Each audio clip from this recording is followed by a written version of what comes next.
are back from the players' dinner break. And look at this. We've combined. We're down to one table. That's because 9 players remain. Welcome back. Part 2 of the stream this evening here at the Borgata Poker Open Championship event. 9 players remain. I think we get 6. All the chip counts that remain are at the top of your screen. We're down to just these players, no side table in action. So what you see here is what you have. I'm Terrence Reed. Joining me in the booth, shortly Ashley Frank. Poker Face Ash will be here momentarily. Today, the plan is to play down until 6 players, I heard. Of course, we reserve the right to adjust that based on how quickly things move along. Players are very deep. A lot of post-flop play. Great structured tournament. A lot of chips. And right now, it looks like Luis, who's currently in the small blind, leads the way with 6.33 million. But before we talk about total counts, we've got a real hand here right out of the gate. Ace-10 versus King-King. Pre-flop, it was Josh who raised from +3. And Andrew just called on the button with a very playable ace-10. Unfortunately, doesn't flop anything on the jack-high board, and Josh will take the first hand down. Thanks for joining us here. A lot of strong players at this table. Lots of first-place results across all of these people's Hendon mobs. These guys know how to close, but only one's going to be able to do so. We won't find out the answer to that until tomorrow. Tomorrow we will crown a champion with $410,000 up top for first place in this bird. Players are back from their 90-minute dinner break. I saw a couple of them at one of the fantastic steakhouses here in town, or at the Borgata. Multiple excellent restaurants. Frank Finaro, and particularly there in seat 7, he was enjoying a nice thick cut of steak at Homestead Steakhouse. For tomorrow. Donovan Dean, though, raising this hand with the pretty ace-king suited. Folds all the way to Carlene Sued there in the big blind, who will make the call with pocket 6s. Head to a flop. Welcome back. Ash, here in the booth with me. How was dinner? Thank you, thank you. It was good. It was good. Excellent. Ace-king flops, top. Not much working for Carlene. A c-bet and a fold as expected.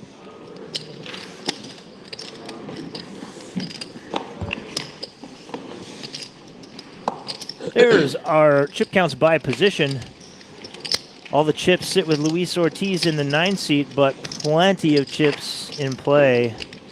2 short stacks are Arun Raj in seat 1 and Adel Joe in seat 4. But look at these names. A lot of players well known in the tournament scene who have found their way to this final table.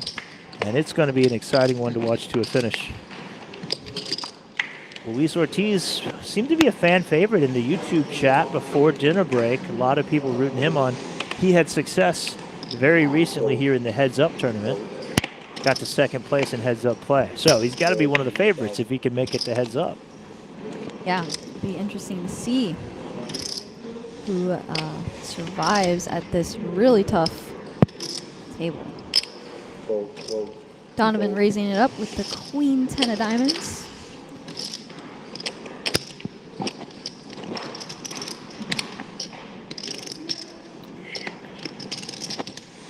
Carlene with a hand in the small blind where position really comes into play.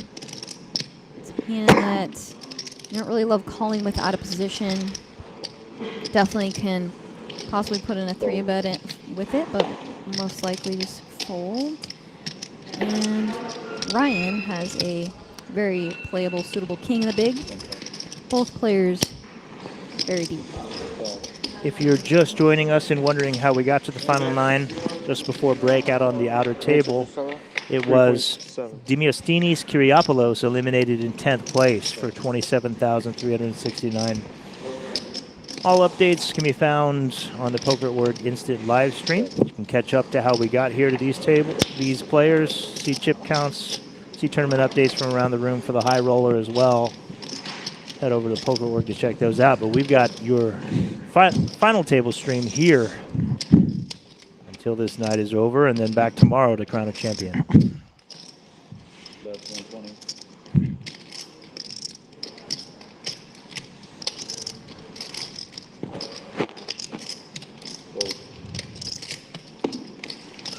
The bet on the turn with his gutter gets the job done.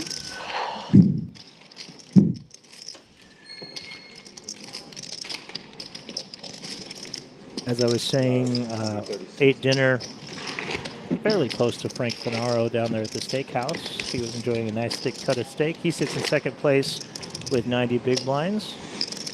He mentioned a couple of things. He said Andrew Ostapchenko is doing some really crazy fun things. We saw some of it, but he said before they got to the feature, he was making some crazy plays out on the side table. Yeah, So well, that doesn't surprise me. Two of them have some history, and be exciting to watch, see if they clash as two of the big stacks. Definitely feels warmer right now. Yeah, so far Frank hasn't gotten too out of line, as they say, but I think he's waiting for his time to attack and kind of probably assessing the table, the dynamics, the configuration. So we'll probably hear a little bit more from Frank. And let's see. Okay, he does fold. I said maybe he's getting spicy with the 8-5 of hearts, but it folds around to. Oh, excuse me. Donovan opens the Queen Jack. We did have 5-handed play before the break, and now we're playing full ring. So ranges will likely tighten up quite a bit. Of course, pay jumps have increased even higher. Every elimination means extra money in each of these players' pockets. All right, and now Ryan in the small blind with pocket tens. Opts to flat this one. Dell going to complete in the big. We're going 4 ways here. Getting a great price, has the only king short stacked. We'll see if he flops anything, but it's queen high instead, hitting Donovan Dean. Yeah, as a pre-flop razor here, it's nice when you just flop a nice hand here. That's 250,000. Could have seen some resistance in many spots here. Yeah, all players taking the flatting route pre, and Carlene now can maybe thinking about floating, but when you don't flop a set multi-way here, you might just want to pitch it. Yeah, especially when we see a bet 4 ways. You know, when you continuation bet as a pre-flop raiser heads up, it doesn't scream strength only. But when you bet into 3 other players on the queen high board, usually not an air ball. Yeah, and it gets Ryan to fold his tens, so nice fold by both opponents, and he takes it down.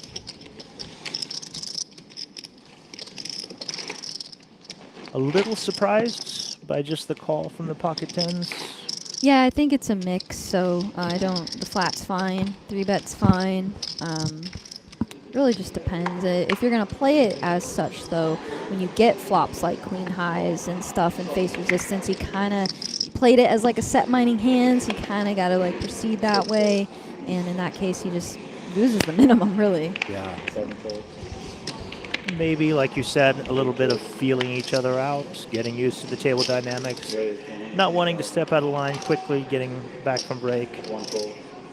Yeah, and you also, you want to retain some strong pairs in your flatting range sometimes too. So it can go either way sometimes. It just depends. Chip leader getting active from middle position with a pretty king 10 suited. And looks like only Adele really has a hand to fight back with a queen jack suited. Everyone else gets out of the way, assuming the big blind's 4-8 off isn't getting involved. But we'll see after just the call from Adele, getting a great price again. Does let it go, and we'll go heads up to a flop. A lot of flops could interact well with both of these hands. Right. 2 pretty hands.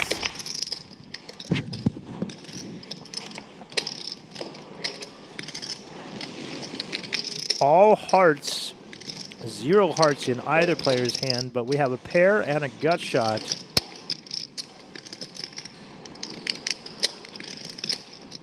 Adele is very short stacked. Luis has to consider that when choosing his sizing.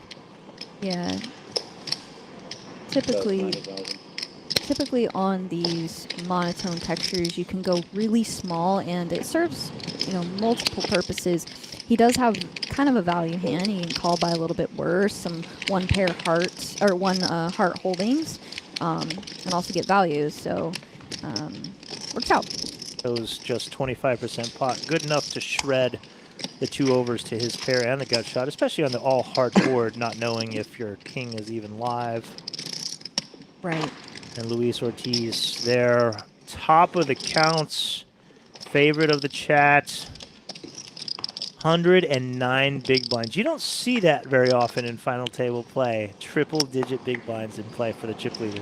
It's a pretty sweet spot to be in if you're Luis, and it just shows how amazing this structure is how deep this 10-player table is, and yeah, very, very deep, nice structure.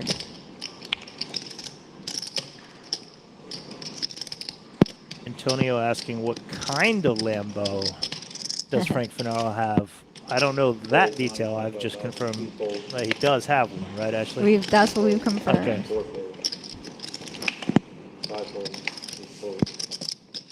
An open from the ace-5, just takes it down, gets through a bunch of trash hands, and important pickup for Arun, our second shortest stack.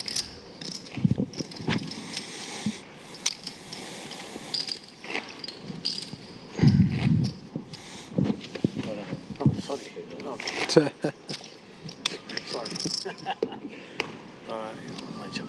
You're recently joining us.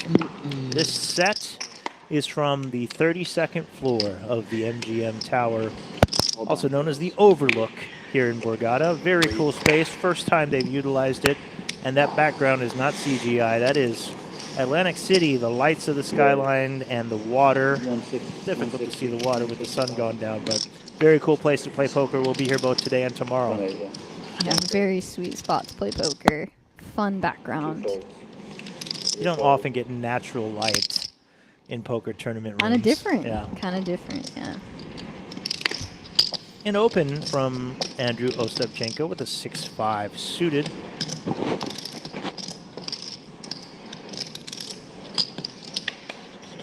Bill takes his time before getting rid of the 8-6, and Josh finds a pocket pair on the button.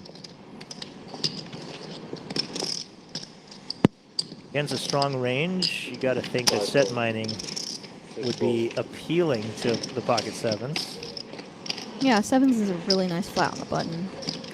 Get to realize your equity a decent amount of the time. Try to flop a set. But it's Frank Finaro with the hooks, pocket jacks, and the big blind. He's going to look at Andrew because it's Andrew that he's most concerned about from under the gun. And yet, a 3-bet incoming goes to 750. Can't blame him here. It looks like a good squeeze spot, but when you consider where the open is coming from, he has to be cautious. Yeah, and a really nice sizing here. Deep stack goes over 10 big blinds with the raise and the calls in front of him. So nice size. Shows he's not afraid to play big pots, putting in that big 3-bet from the big blind, being out of position, takes it down. There's a healthy pickup of 40,000 or 400,000 chips without seeing a flop. Big win Announcement at the for moment. Frank Finaro. Second in chips currently.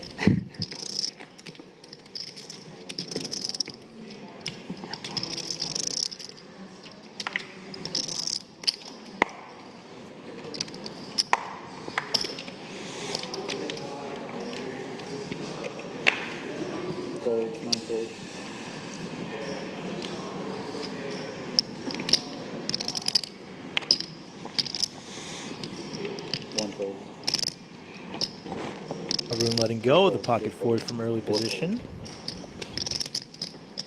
Just get the feeling, I know we're just settling it in post-break and on the final table, that even though we need 3 more eliminations tonight, they might be hard to come by with as many chips in play and payouts increasing, staggeringly as we go. Yeah, a lot of play left tonight to get down to that because, again, very deep stacked. There's a lot of play left tonight. Two hands that don't connect with this flop at all. Yeah, it's going to be a matter of who wants this spot more, as they both have very, very weak hands. Blind versus blind. Check, check, flop. Might be a first to bet win situation. We'll see. Check.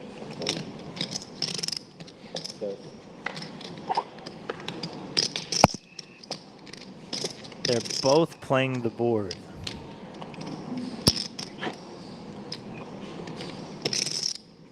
Maybe Frank thinks he can get some queen highs to fold here, perhaps.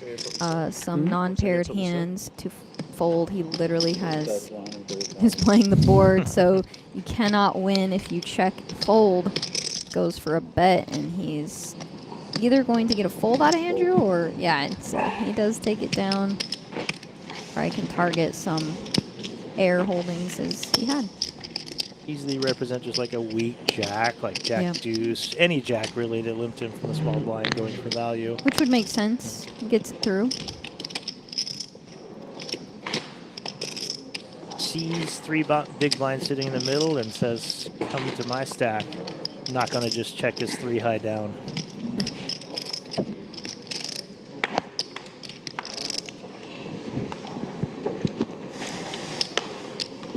Sure, a lot of these players one have more card, please. played in live stream situations before, but how I'd like much one do you think more it plays a part? Some of these players concerned about maybe what people might think or how they might look.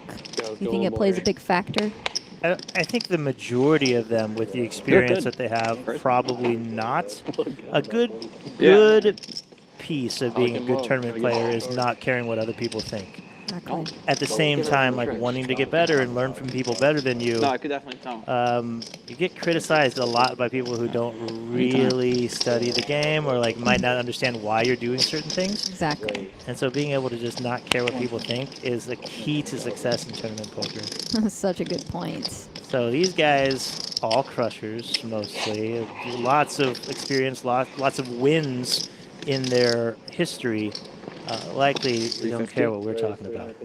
Exactly. I think that's a great point. And part of being a great poker player, like you said, is being okay with being wrong and looking quote unquote dumb.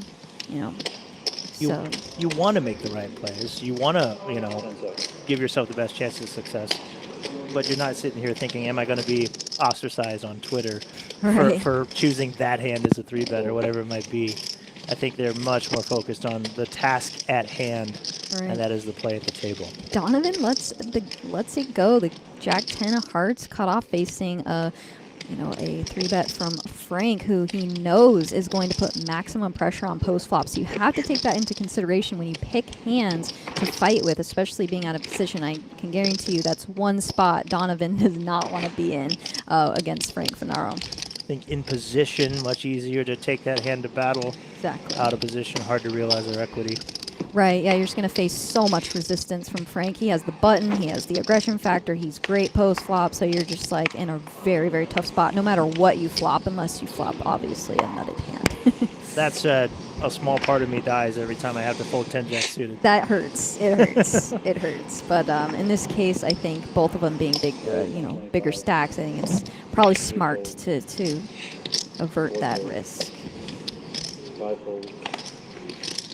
And as you said earlier, bleeding chips is not a way to set yourself up for success. So we pick our spots maybe a little better, give ourselves the best chance to continually be chipping up instead of the opposite. Carlene raises from under the gun, ace queen off. Frank comes in with another 3-bet with the ace 10 off, very similar hand, but facing an under the gun range 9-handed, not afraid to put in these 3-bet bluffs. Yeah, and let's see, so he has, this is actually a great hand to kind of rip, almost as a bluff kind of, but you can really go any way with it here. You have ace queen off, good hand, raising under the gun.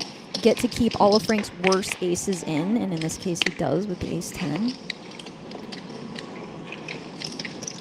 Check. Yeah, you hate to 4-bet rip there and be wrong, but of course, doing so gives you more definition, lets you understand where you are in the hand a little bit more. And as it sits, now we have ace high on a 4-high board and really kind of flying blind. Yeah, and I think it would be kind of a blunder with the shorter stacks in at this point, being at this table with how much money is at risk. I think that's an excellent point. He looks over at Adele and Arun's stacks. In normal chip EV spots, it'd be a fun rip, but not in this case.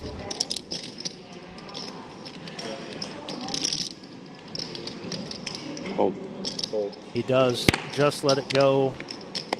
Yeah, that's one of the hard things about playing against Frank is you have to like hit good hands to continue, or you got to find ways to like win the hand when Frank's just gonna be asserting a lot of aggression. We just know that with the ace-queen off, there's so many flops where we're going to flop nothing. Right. And even if we do flop an ace, there's always the ace-king present in Finaro's range. So tough to navigate to a river with a hand like ace-queen off. He did feel it was too strong to just let it go pre, but when we flop nothing, not much we can do. Right. Also, Frank getting mixy there with 3-betting the under the gun opener. So I thought we might see a little bit more from him, shifting gears a little bit maybe here now with 9 players left. He does seem to be more active 9-handed than he was 5. Might have to do with the hands he's been dealt and just the spots that have been presented to him, but he's not afraid to take them thus far. Yeah. 3-betting back-to-back the ace-jack and the ace-10. Picking up nearly 1 million chips between those two pots.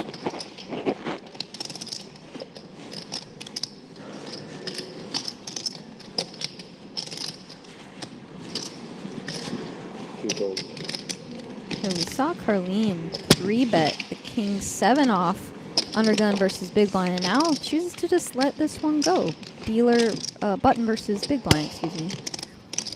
Yeah, that's, again, picking his spots, maybe even has in mind players he'd prefer to play against. Sure. That's why you never really, like, you can see the cards, we can see the action, but they're there at the table. They see the dynamics. Maybe even he picked up a live tell. Like, we don't know. That's why, you know, all the time on my vlog, people love to tell me how I should or shouldn't have played the hand, but they're not there in my seat. They don't know the dynamics, you know, and things that might have been said or things developing, and there is meta involved. So there's so many factors in poker, which is what makes it so incredible. And what makes a good player able to make good plays. Exactly. Speaking of plays, Adele moves all in from under the gun, our table short stack. I would believe that's going to be the stone bottom of his shoving range with his offsuit aces. I don't see him doing that with ace-9 even, perhaps. Yeah, ace-10, king-queen sort of hands, kind of right on the cusp. 1.1. Raise 1.1 million. And Donovan choosing to ISO here, bumping it up, 3-betting. If someone else wants the water, Very, like, small sizing. Pretty much a min click, which I like because it screams strength and gets you heads up oftentimes. But if somebody chooses to fight against you, we don't lose the full 3-bet sizing. Right. Thank you. And Adele in the best shape he could kind of hope to be in here with 2 overs with the ace-10 against pocket 9s. And we are going to have, we're going to see all 5 cards. You brought the hot tea, right? Hot tea. Going heads up for Adele's tournament life. Here's a flop. Wow. Ooh, interesting. Adele does not want to see a 10 now. And Donovan, well, now a 9 would lock it up for Donovan. So it's only an ace. Not there. Good game, says the man. Congratulations on the deep run. Adele's our first casualty of the final table. 7's a good turn for you. Yeah. Yeah, go ahead and dead to the ace. What? Dead to the ace. Yeah. Very good turn card. Yeah. I think they're gonna come get That's what we were just talking about. There's our payouts. I did fold a 9. But 9th place, 35,471. Every little That's bit Adele. helps. See, 10th not listed like because it neutral came from the or- side table. Like one of the weird ones where kind of balanced, relatively balanced. Yeah, 8th place now guaranteed $44,289.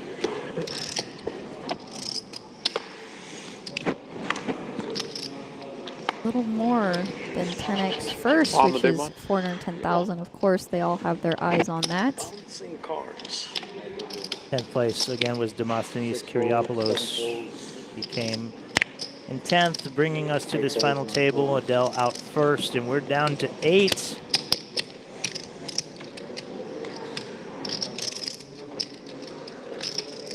Yeah, 140. 130. Raise 130,000. 3 fold. Carlene putting his stack to work, has just under 30 big blinds, and will put just over 2 of them in with the 9-8 suited. Okay. Interesting spot here for Josh with a 445. weak ace. Will go the aggressive 3-bet route against what might be a wide open from the button. 445. Yeah, and what I love is, you know, players who find ways to win chips where some people might just fold there, some people might just call, but he chooses the aggressive route, which can do multiple things. It can get your opponent to call with a hand and fold post, so you gain that much My money, hand? that much more Oh, I thought we chips. talked about this. And anyway, he gets Every it time through. everyone He gets the goes, 9-8 something suited to else. fold. Nice play there. I like this table talk. Carlene says that's the stone nothing. And Josh Thank said, you. my hand? He said, yeah, absolute garbage. Stone garbage, no See? question. And Josh said, my hand, Never been so no. sure about it. I mean, you've We definitely talked been about more this. sure. If you were that sure, you would have shoved, probably. Nope, that's the thing I've been most sure about my life. What a life. Sipping on the iced coffee, 9 fold. almost chip leading this final table, and picks up ace king under the gun. 120. Living the dream. The casual sip, Yeah. toss in a raise with 400K up top. What a life. Gotta love it. Yeah. Arun in a weird spot here with ace jack off, facing an under the gun open. Weird spot indeed. Weighs his options off of Did we find out if we get more when there's 6 14 and a left, half or- big blinds. Because, you know, Frank's so active, he's chip leading. You could think this might be a very strong hand against Frank in this case, but he chooses the wise route and puts it to fold. No, I'm sorry, he calls. Okay, did he call? According to our graphics, he did. We'll confirm that when we head to a flop at the latest. Solid. Oh, and Donovan has a nice flat and a big blind with pocket nines. Here's will go 3 ways to the flop. Oh boy. All hearts, no hearts in hand, but a set for Donovan Dean. 6 steps. We'll check. Arun would be stepping into danger should he take a stab at this pot with his short stack.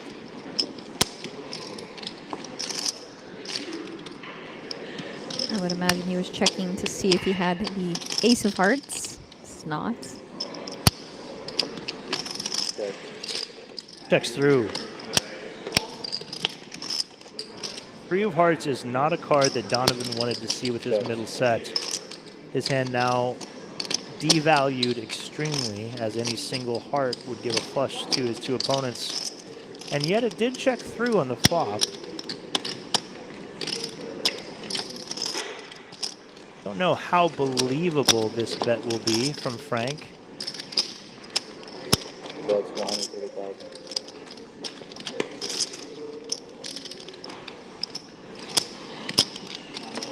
But once Arun gets out of the way, if he does, and he does, 1 fold.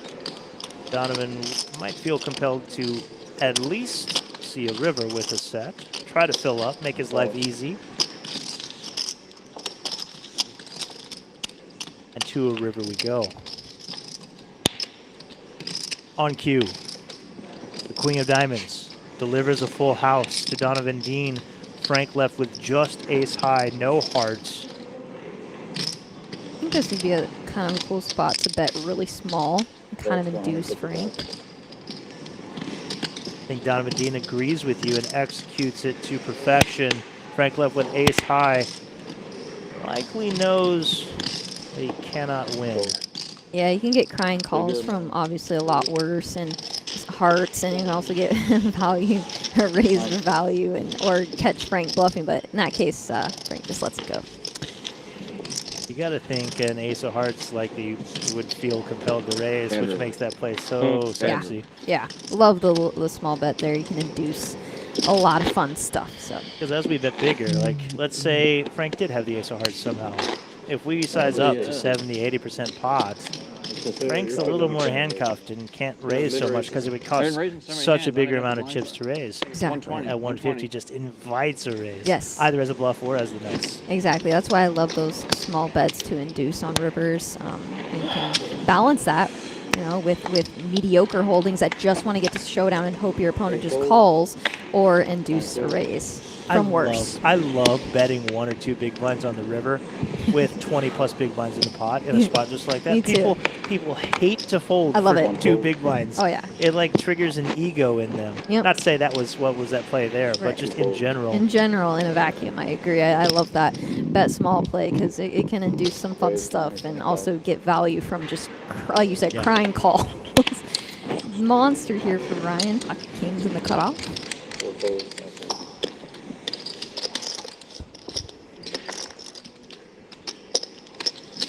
Call from Frank, who has definitively been the most active player since coming back from break.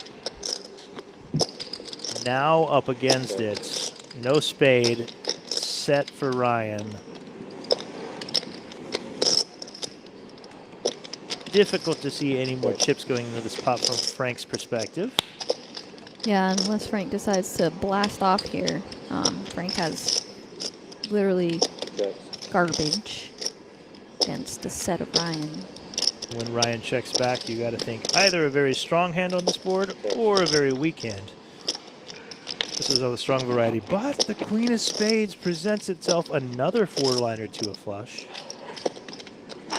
If Frank ever wanted to turn a hand into a bluff, no spade, check, check, flop, check, check, turn, invitation open. Invitation accepted. 25,000. Small bets. 2 big blind bet. Just trying to get a lot of like under pairs with no spade to fold. Just too good of a price to let a set of kings go, and Ryan finds the correct call. Well done. Frank's thinking, that's all? It's the set. Well, Frank has to think that pocket tens, no spade, probably finding a fold Exactly. there. Pocket jacks, finding a fold. A set of kings, not exactly what he's targeting with the got 2 big blind bet. Of course. Yeah, he's not going to fold that one to 2 bigs, that's for sure. But yeah, Frank's bet there can get some hands to fold for sure. And probably would have sized very similarly with a flush. So Yeah. consistent, balanced. Unfortunately, ran into too strong of a hand to get that one through. Yeah. All these players guaranteed at least $44,000 so far. So we have 8 left. 9 folds. Or 8 folds. Fresh? Okay. Thank you. Maroon, 1 fold. our short stack here at this table with 2 folds. 12, 3 folds. 13 big blinds. 5 folds. 4 folds. Raised 125,000. Donovan Dean looked like he was always opening, ready to do so as soon as it folded to him. And Frank has one of those hands in the small blind. 10-9 of hearts. I don't know what it is, but coming back from break, the chat dominated by Donovan Dean fans. The people's chants, they're calling him. Thumbs up in the chat left and right if they're Donovan Dean fans, and I see a bunch of them. Not 3. If you're recently joining us on this part 2 of the Borgata Poker Open Championship live stream, I am Terrence Reed. I'm joined by Poker Face Ashley Frank. We're calling the action both today and tomorrow, working our way down to a champion. Yeah, and this is a very interesting board as Donovan, who raised button, gets called in the small and the big, flops a flush draw versus Frank's open ender, no backdoor hearts. And Andrew, of course, in the big blind with ace 7 off. The little ziploc, that So we would could be- see some chips go in the middle here. That would be weird. Yeah. Fold.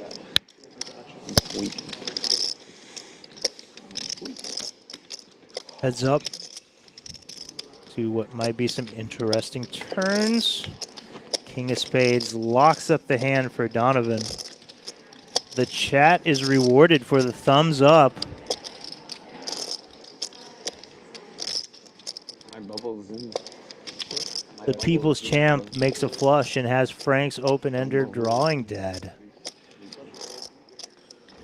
Start killing. Yeah, not the turn card Frank wanted to see at all. That's 375. Gonna be an easy spot to get away from now. Fold. Donovan Dean takes down a pot and the chat goes wild. The man won one of his biggest scores just last month at WSOP Cherokee, taking down the main event, recreating his takedown of that same event from 2 years prior, and now here he is at the final table looking for an even bigger score, He's trying to rebuy for the. chipping up as we go. Crazy. Quite an accomplishment. I own like 2. And obviously a very, very good player. Don't stand, bro. How about Carlene, who just I was.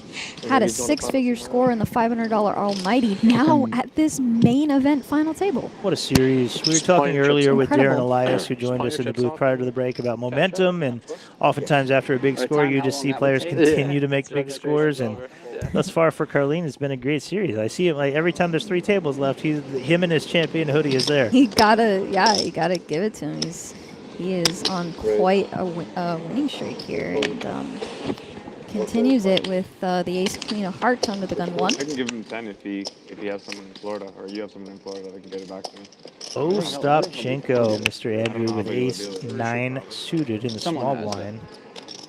I played with him a little bit in Austin, I believe, know if we and know he's you kind of a silent assassin. Okay. Like, all of a sudden, he just has piles, and you don't really know how he got them. He's just kind of quiet, He but doesn't talk. he doesn't talk, but his play does a lot of talking. Oh, yeah. Every time I talk to anyone else about Andrew's play, they're always telling me, oh, Andrew's doing some sick shit, sick stuff over at that table. Pardon me. Every time. So I'm just like, these are the words that these people use. He confuses everyone. He plays us crazy. He takes some creative lines, puts lots of pressure on, and it's really fun to watch. Really fun to watch. However, here he's in a bit of trouble. Yeah, kind of a problem when you flat a hand like ace 9 of diamonds in the small. You're going to be dominated some of the time when you hit your ace. But with a hand like that, you're kind of hoping to flop like a 9 high, maybe some diamonds. This could get a little tricky for him. However, he has navigated these post-flop spots pretty well. He's known kind of how to navigate them and kind of lose the minimum when he's behind. So we'll see how he proceeds here. I'd imagine he's proceeding extremely cautiously on this ace-high board, despite flopping top pair. 7 of spades, no help, presents a second flush draw. That's not in either player's hand. Now Carlene with a 2-to-1 stack to pot ratio, just under that.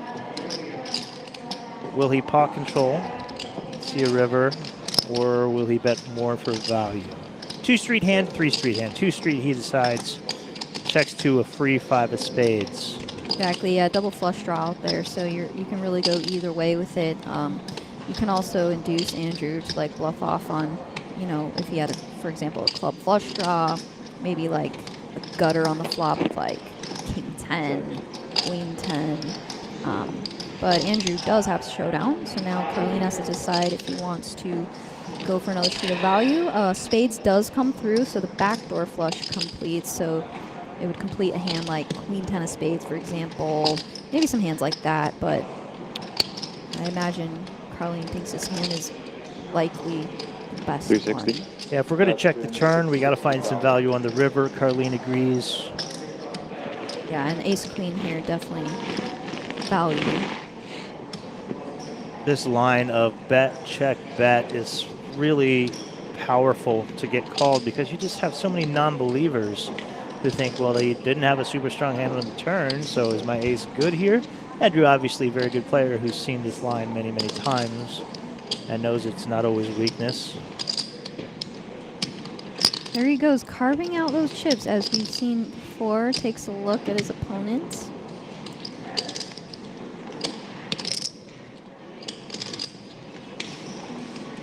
Lets it go. Excellent fold from Andrew. Doesn't like it. You see the little annoyance on his face as he turns away while chucking his cards in. But he'll be happy to know that was the correct decision. And there's our chip counts. Still, Luis Ortiz on top with 106 big blinds, 8-handed. What a feeling. Basically a buy-in at a cash game table in many spots. With all the money up top, and you're leading the table with 8 players left. Yeah, it's pretty awesome. And, you know, with the structure and how many big blinds he has, he's able to withstand variance. He's able to pick his These are spots. bouncing. He's, you know, in this just great position, as is player second in chips, too, with 98 big blinds. Just piles, absolute piles. Hour and a half long levels gives these players ample room to navigate appropriately. Frank. Suited queen, going to be good enough to raise it up the cutoff.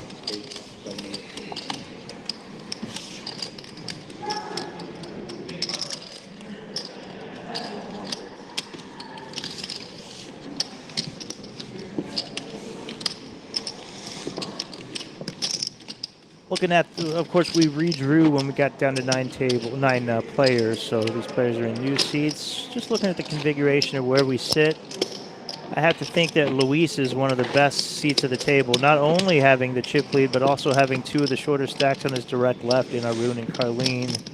Given the green light to be a little more aggressive with his opens, not have to worry about big stacks fighting back. On the flip side, Donovan Dean in one of the worst spots at the table with Frank Finaro, Andrew Ostapchenko, and Luis on his left.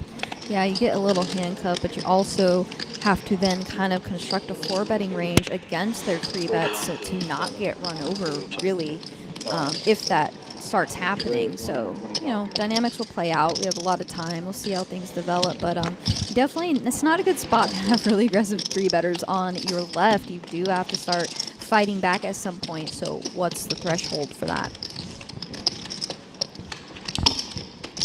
We'll see how he navigates that difficult lineup. Something tells me Donovan is not afraid to get into the trenches based on every time I've seen him play and watch him take down those 2 deep fields out of Cherokee. The man is willing to go with his gut, make his reads, and put the chips in play when he feels it's right to do so.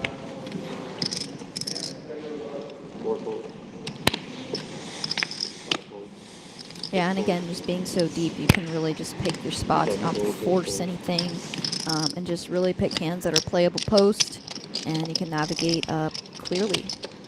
So, looks like Button has a he opts to fold it. I don't fault him for that with his short stack. You're going to face aggression. You're going to face resistance in the small to big blind. Well, and Arun, after going through the blinds, is left with less than 10 bigs to work with. So, right, 8 high is not going to cut it for a shove there, and he would have gotten called by Carlene. Speaking of Carlene limping, perhaps setting the trap with pocket 7s. Might be playing a limp-only strategy. Yeah, and that'd be very, very good strategy, being so deep. Kind of navigating against aggressive players on your left. Limping is not a bad strategy at all. Hit a bunch of 10-15s the whole series. Could you go with a limp call with the pocket 7s up against the jack 6 off and head to a flop? Well, we'll see. Maybe he didn't. Oh, that was a time chip. That gets me I know. every time. Yeah. I thought the limp raise might have been coming, which surprised me. It's a very nice play there. You get like hands exactly like Ryan has to bait and put in a raise, and then you just get to ship it and get all those hands to fold. So all those trashing hands. So nice play there. Camera angle got me as we went to the flop. Wow, I thought the limp raise was coming, and there it was. Well done. You could look, one's a 4, and then you look Yeah, again, so far- not a 4. Look at it. For a king, and it's not a Carlene's king, put in it's a some 10. nice plays there, maneuvering his 30 big blind stack. Scary to put it in with a rune on Shit, on the I do not table agree with with 10 bigs, Yeah, but king. Takes a not couple afraid to make the right play, even It's if like it the way you peel it, means it's like he a gets line. eliminated. It's like a line. 100%. We're playing like a 90-minute couple levels times. here, so not only are we deep Can't hurt. in chips, but it's a long tournament, long structure. I looked at the Guy 3 minute, I thought it at was the a same queen. time. As a not player, himself, this is I love it. Oh yeah, it's every player. Well, I should say every tournament player's dream. To be- Yeah, this is cash game players don't they shy away from tournaments, obviously. But as a tournament player, we just love these deep structures. Oh, and we might have a little. Let's see. Oh, A boy. rune. Yeah, so rune going to be facing elimination here unless he can, of course, outflop turn or river Carlene, who wakes up with kings. kind of know the answer to this one, but Carlene immediately asks for a count, going to take his time. Why do this with a hand as strong as pocket kings? What's he trying to get accomplished? Yeah, you got to balance this because if he really had a decision, he'd need to think about it. So, of course, he's doing a little bit of, acting. And maybe wants a weaker hand to come along behind. Right, like flatting this is great. And, of course, he has to do it to pretend he doesn't have kings. And here we go. We're going to see all 5 and a rune at risk here. Binge coming in, our dealer with the heat, a cooler off the bat. Ace Jack still 33% equity as we head to a flop. Not there, a set of kings, but more outs introduced. 4 10s for the win. And it's just those 4 10s, 1 card to come for Arun. Not there, our second elimination of the final table. Yeah, Arun nice run. exits. Yeah, a nice run for Arun there. And he's going to take home $44,289. And now each player left, there's 7 guaranteed $55,210. I said earlier, eliminations might be tough to come by, but yet we have 2 within the first hour of this final table I play. get the bed, huh? Hold my player. Plan last we heard was to bag at 6 and come back tomorrow for the final table. We'll see if that's the plan. Last we know that is the case. We'll update you if anything changes. But 1 elimination away from our final 6 for day 4 tomorrow. Who's it gonna be? Come on, you're Only the guy for the 9:30. job.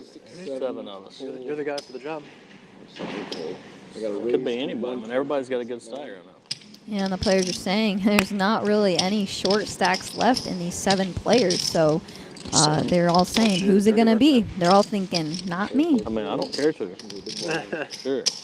I gotta do it. I gotta do it. Luis raising the hijack, ace-8 suited. Donovan going to defend another suited ace in the big. He's dominated at the moment. Luis pairs his kicker just backdoor clubs working for Donovan Dean. No diamond present, but Luis flopping second pair against the big blind's range. Feels compelled to continue. 175. Just gets it done, Donovan wisely letting go. Boris, yes. Me and Ashley, Pokerface Ash, will be back in the booth to call this thing down to a winner tomorrow. We're glad you're here with us. Love seeing the love for the players that you're rooting for. Might have some special guests join us tomorrow. We'll see how it goes. Always a pleasure to be here at Borgata. I'm like red rod, probably. about Really the cool to be exact here same up at the very top of the penthouse, playing poker, overlooking the Atlantic, overlooking Atlantic City.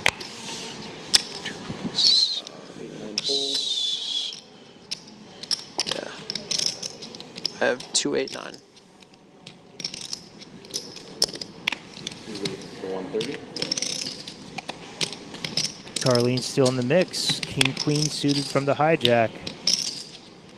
Start with how much? 285.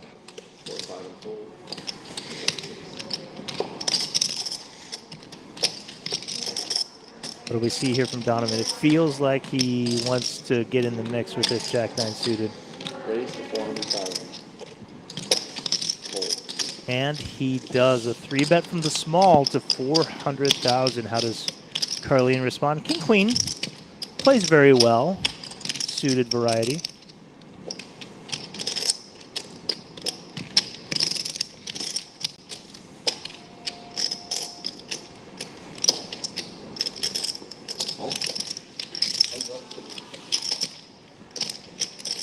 We do go to a flop.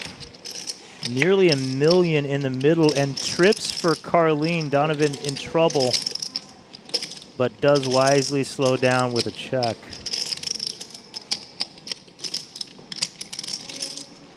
Backdoor diamonds in play, backdoor straights available. Should Carlene proceed slowly? He does. But the inconsequential 3 of hearts leaves Donovan Dean drawing dead. 325. Into the abyss, he ships $325K that will not be coming back to him.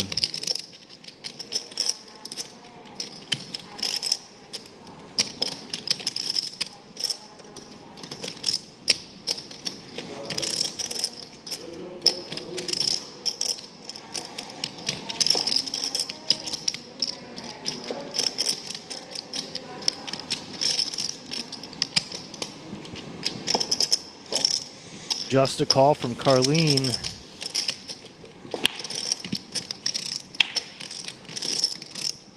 No showdown value, no improvement from Donovan. But a fairly quick check from the People's Champ. Yeah, he does shut down, and spades does come in, so Carlene now contemplating his options.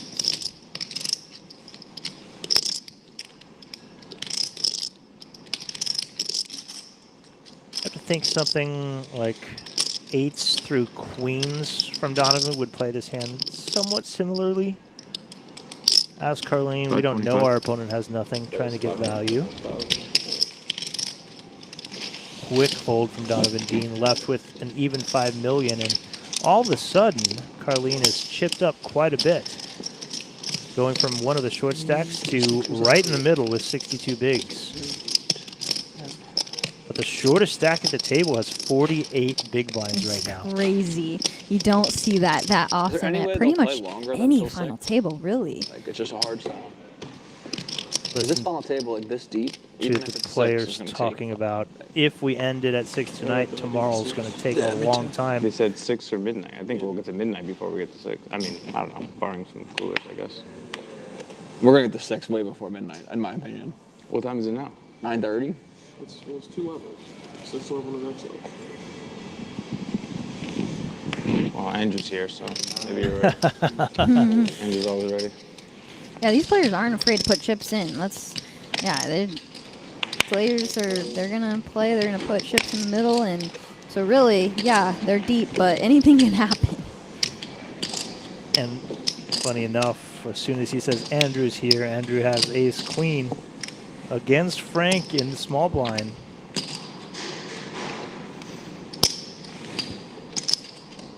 Imagine this could go 3-bet call and play post here. Raise.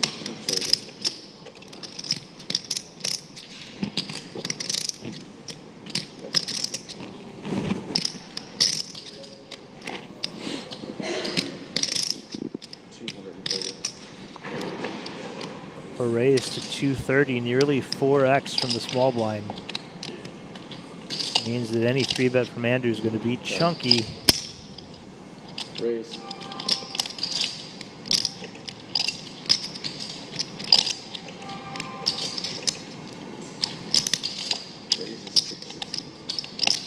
$660, I believe the dealer said. Correct. 11 big blinds. Frank knows Andrew's capable. He has a pretty 10-9 suited, but he is out of position, and this pot's already ballooning. And out of position, you got to start thinking, what hands am I folding? What hands am I starting to call with here so I don't get run over by the big blind? Because you have to pick some hands to defend, and a hand like this does play well post, however, it can be dominated some of the time, and it's a tricky spot out of position, but these two players are super capable. As I predicted, he's going to go raise call, raise 3-bet call. So we are going to play a 1.3 million chip pot to this flop.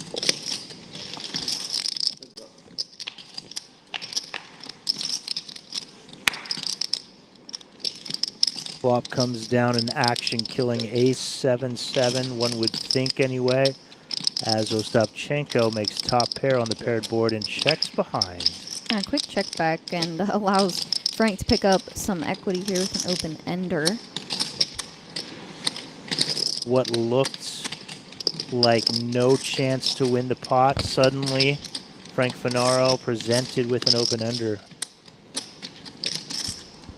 How to get to that river is the question. Frank unsure how often Andrew is going to check back an ace on the flop, blind versus blind, 3-bet pot. I'm sure he's contemplating.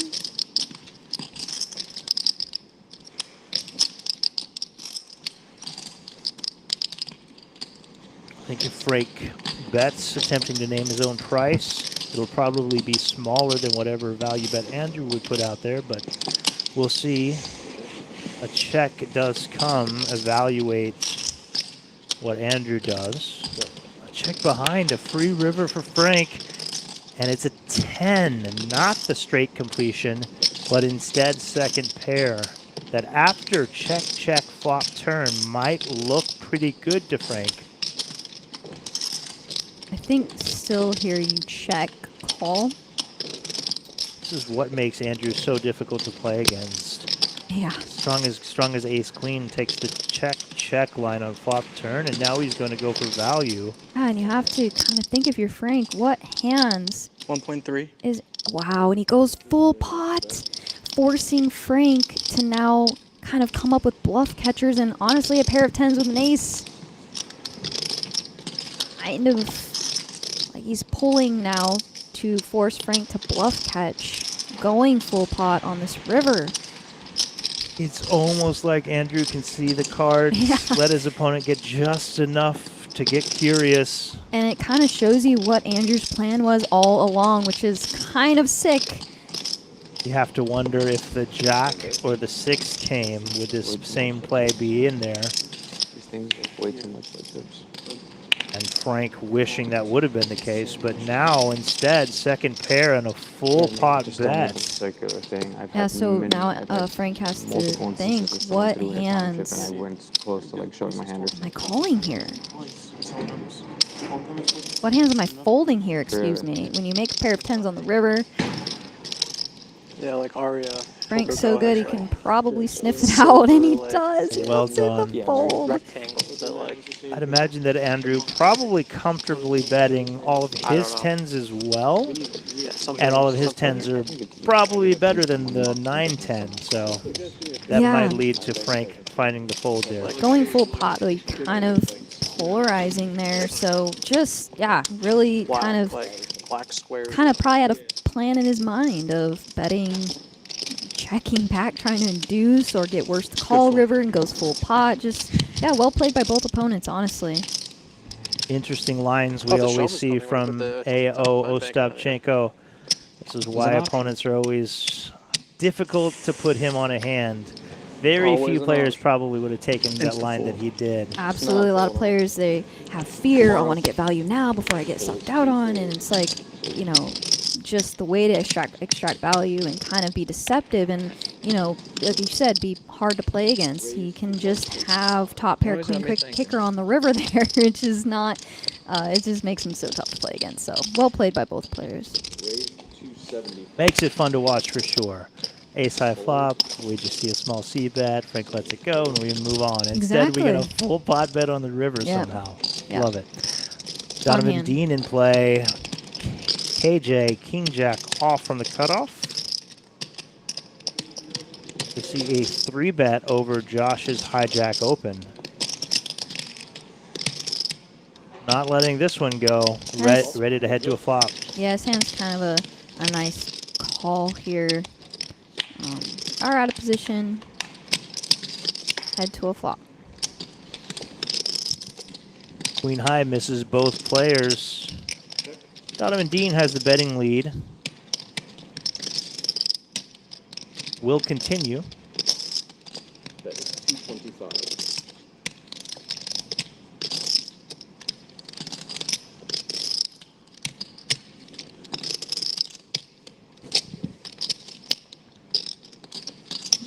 Josh with just some back doors. Continues with his ace high. Queen of clubs sitting right in between the ace 10 and an ace on the turn. And kind of a dangerous card is could induce Donovan to continue barreling now that he's picked up a gut shot. Ace is theoretically a little bit better for his range here, so he does have the Jack of Spades in his hand, which kind of eliminates some continuations with like backdoor spades that Josh might have. So yeah, he is going to use this card to continue betting.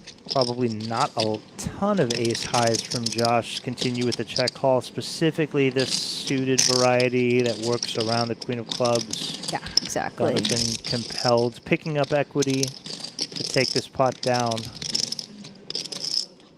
Not going to work, but he does have the bailout 10 should it come to that. That would be disastrous for Josh. A time chip employed. I when you're floating, Josh, hoping for an ace or a backdoor club, the ace comes through, now you're facing aggression. Do you continue to let your opponent bluff? Think that his hand is just a call. Keep all his bluffs in. A massive river here with 2.35 in the pot. 10 would be catastrophic. 5 instead. And Donovan does have Josh covered by a little over 2-1, so I would be he gives up. I was saying he's sick river jam. Yeah, he does give up though. Ace on the turn, good enough for Josh. Montreal Expos. Huge pot there. Nice pickup. Donovan gets a little quote-unquote unlucky. His opponent outturns him. His turn bet should work a lot of the time there. And on many turns, that just gets the job done, but specifically the ace, and fortunate his opponent had one. Hung on, took down the pot, and Dean ships some chips to the player on his right. Still piles, still looks like a mountain in front of him. We are so deep that you can double barrel and still have plenty of chips to work with when it doesn't work out. 6 holes.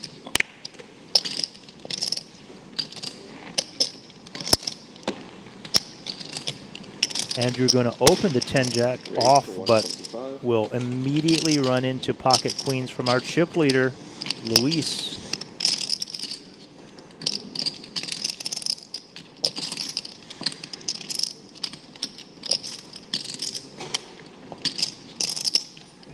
Yeah, it's a fun spot picking up a really big monster in the small because you are going to have a lot of 3-bets that aren't, of course, nutted hands. So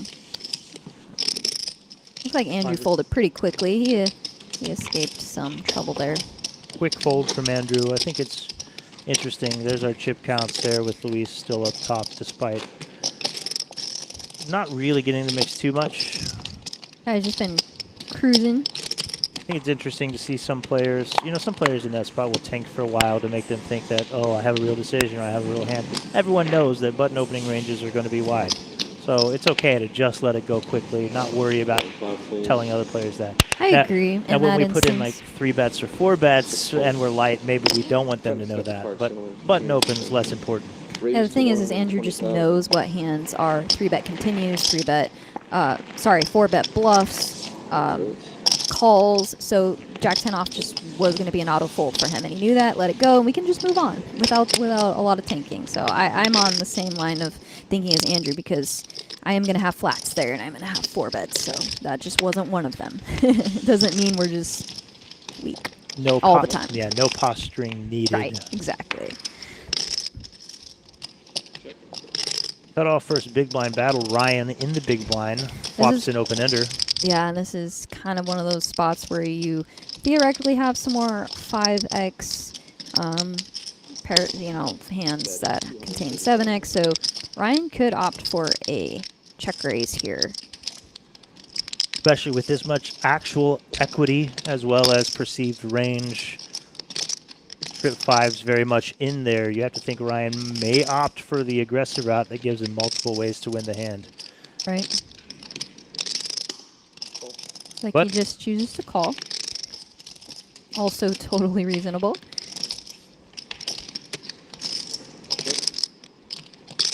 this is the problem when we brick the turn. We're running out of chances to actually hit our hand. Will Andrew bet again, or will we see a free river? Yeah, and with this queen now, Andrew, if he continues betting, can start shaving off some, really weak holdings that Ryan has in the big blind. Ooh, and he gets there. Not shaving this one off. Not much value to be had from the 10 high of Andrew if Ryan were to bet. But after checking back the turn, maybe indicating he doesn't have much. Will Ryan slip it over? That is 200,000. A quarter pot bet instead. Yeah, it's another example of kind of a cool spot to go small and induce Andrew perhaps. He has 10 high, he has 0 showdown. He can't do anything other than raise or fold here, obviously. And yeah, Ryan can extract value perhaps from some ace highs. Some other paired hands that check back turn, so.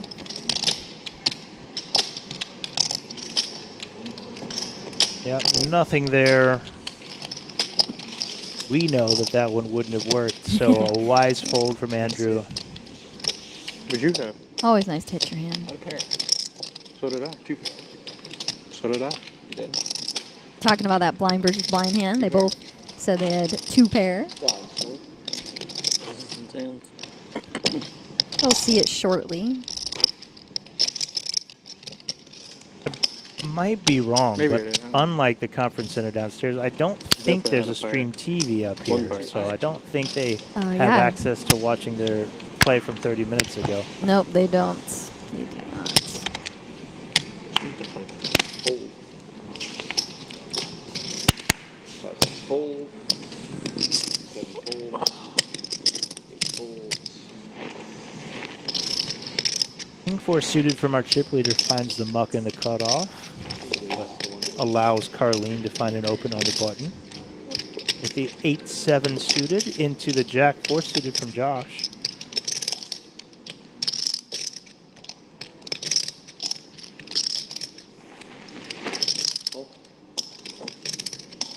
Happy to take a flop.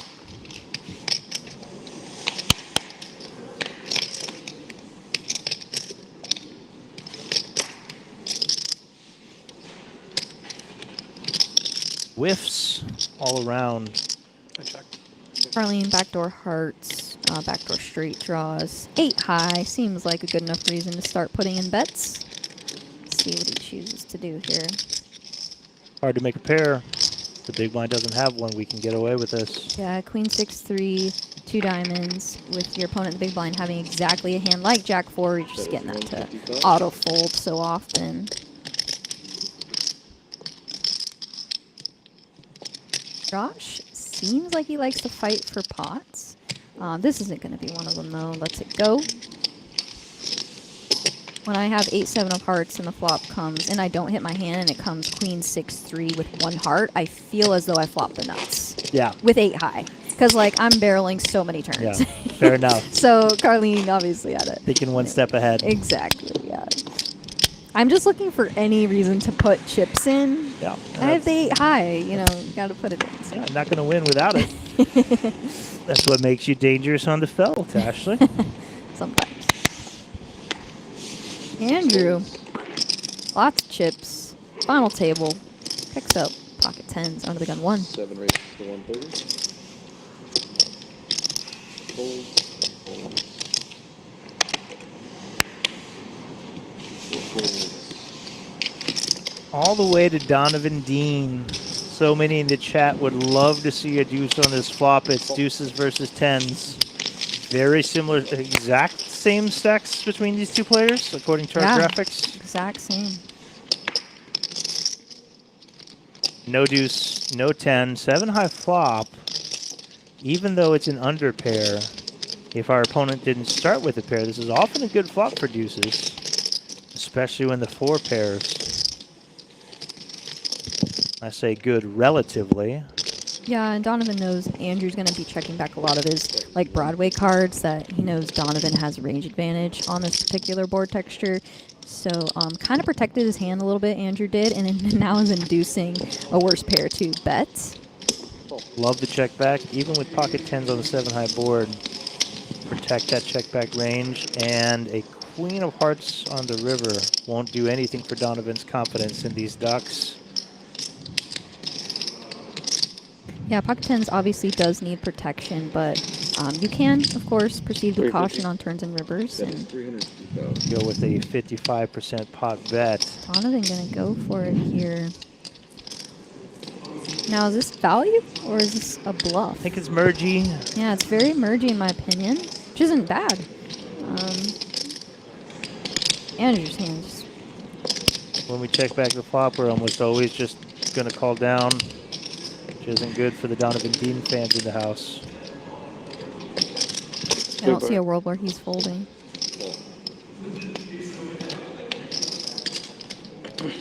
No good. The deuce is down in flames. And you hear it from Donovan. I was value betting. I thought you had ace high. Whether or not that's true.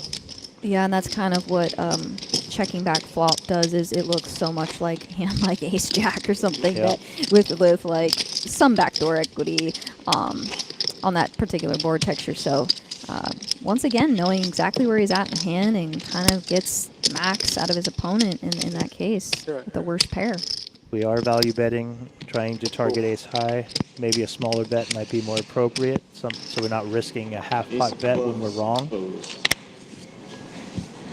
Probably expected all of Andrew's pairs to bet the majority of the time on that flop.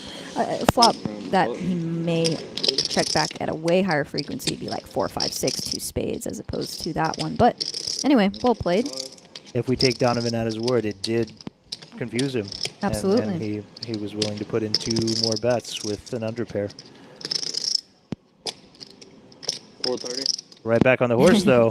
He's not afraid. He's going to go for it. Sometimes this comes off as kind of a Steamy, tilt maybe? play, a little steamy. We saw Andrew insta-muck the Jack-10 off on the button and not defend it. After a small blind 3-bet. Josh, though, Tells me Josh doesn't like to fold. he doesn't like to fold. A little maybe stickier. It's my button. He just saw his opponent put in over $1 million chip with pocket deuces. Maybe wants some of those chips for himself. Also, of course, knows Donovan's capable, and they did play that 3-bet pot earlier. 920. Oh, look wow. at this. Very unorthodox 4-bet from the button with the Jack-10. Didn't want to call with it, didn't want to fold, so he puts in the other option, which is the 4-bet. Wow. And gets the snap fold out of Donovan. That's one of the first light 4-bets we've seen, maybe identifying the same things Yeah. of things not going Donovan's way the last 10 minutes. Yeah, and that's kind of what I like to call a little bit of street poker. Yeah. Look at this. Okay. Identifying a weak range, potentially. They say we can In play this it exact hand, it was. Fighting for those pots. And Donovan loses another chunk. Tomorrow. We'll come back with All less of a than we've sudden, been Donovan having. Dean, We've our been having short 8 all stack at tournament. the table with Yeah. 2.7 million. See Still if it's a fresh 8. plenty to See work if it's a with. fresh 8, Jeremy. See if it's a fresh 8. I don't get why we don't just get 8 more. You Like, should accumulate. yeah. Yeah. It's like Billy Shaw in the chat. This is indeed the final table. We're down to only these 7 players left. The plan was originally to play to 6, but we reserve the right to adjust that in case it makes sense to do so to get a little more play out of tonight. We'll see.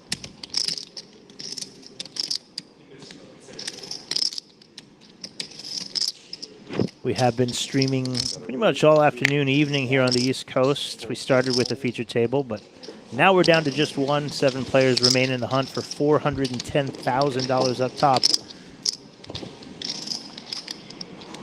2 pretty hands here. Ace-Jack suited from the cutoff. 3 bets, the +1 open from Carlene. Kind of bottom of the range open for Carlene from early position, yeah? Yeah, and being bottomed, and in my opinion, it's got to be a fold or a 4-bet. Yeah. You don't want to just call and get yourself in trouble with a hand like that. Fold. I've been known to put in some 4-bets with King 9 suited. So pretty. K9 Wolf.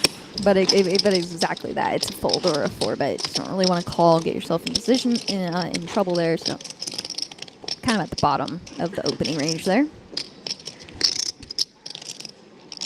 All players pretty deep stack still here. Donovan now was kind of chip leading or topping chips. Now has found himself with 2.7 million now. My favorite hand for a long time has been 8-6 of clubs, but I made a straight flush in the WSOP main event this year. Wow. With King 9 suited. Oh, I think I heard about that. With King 9 suited. So now I have an affinity for King 9 suited. King 9 of spades, flopped gut shot, straight flush draw, turned it, and then the board ran out a straight on the board. It was a beautiful sight Wow. to see. The dream. What a life. Speaking of a life lived well, Luis flops top 2 pair.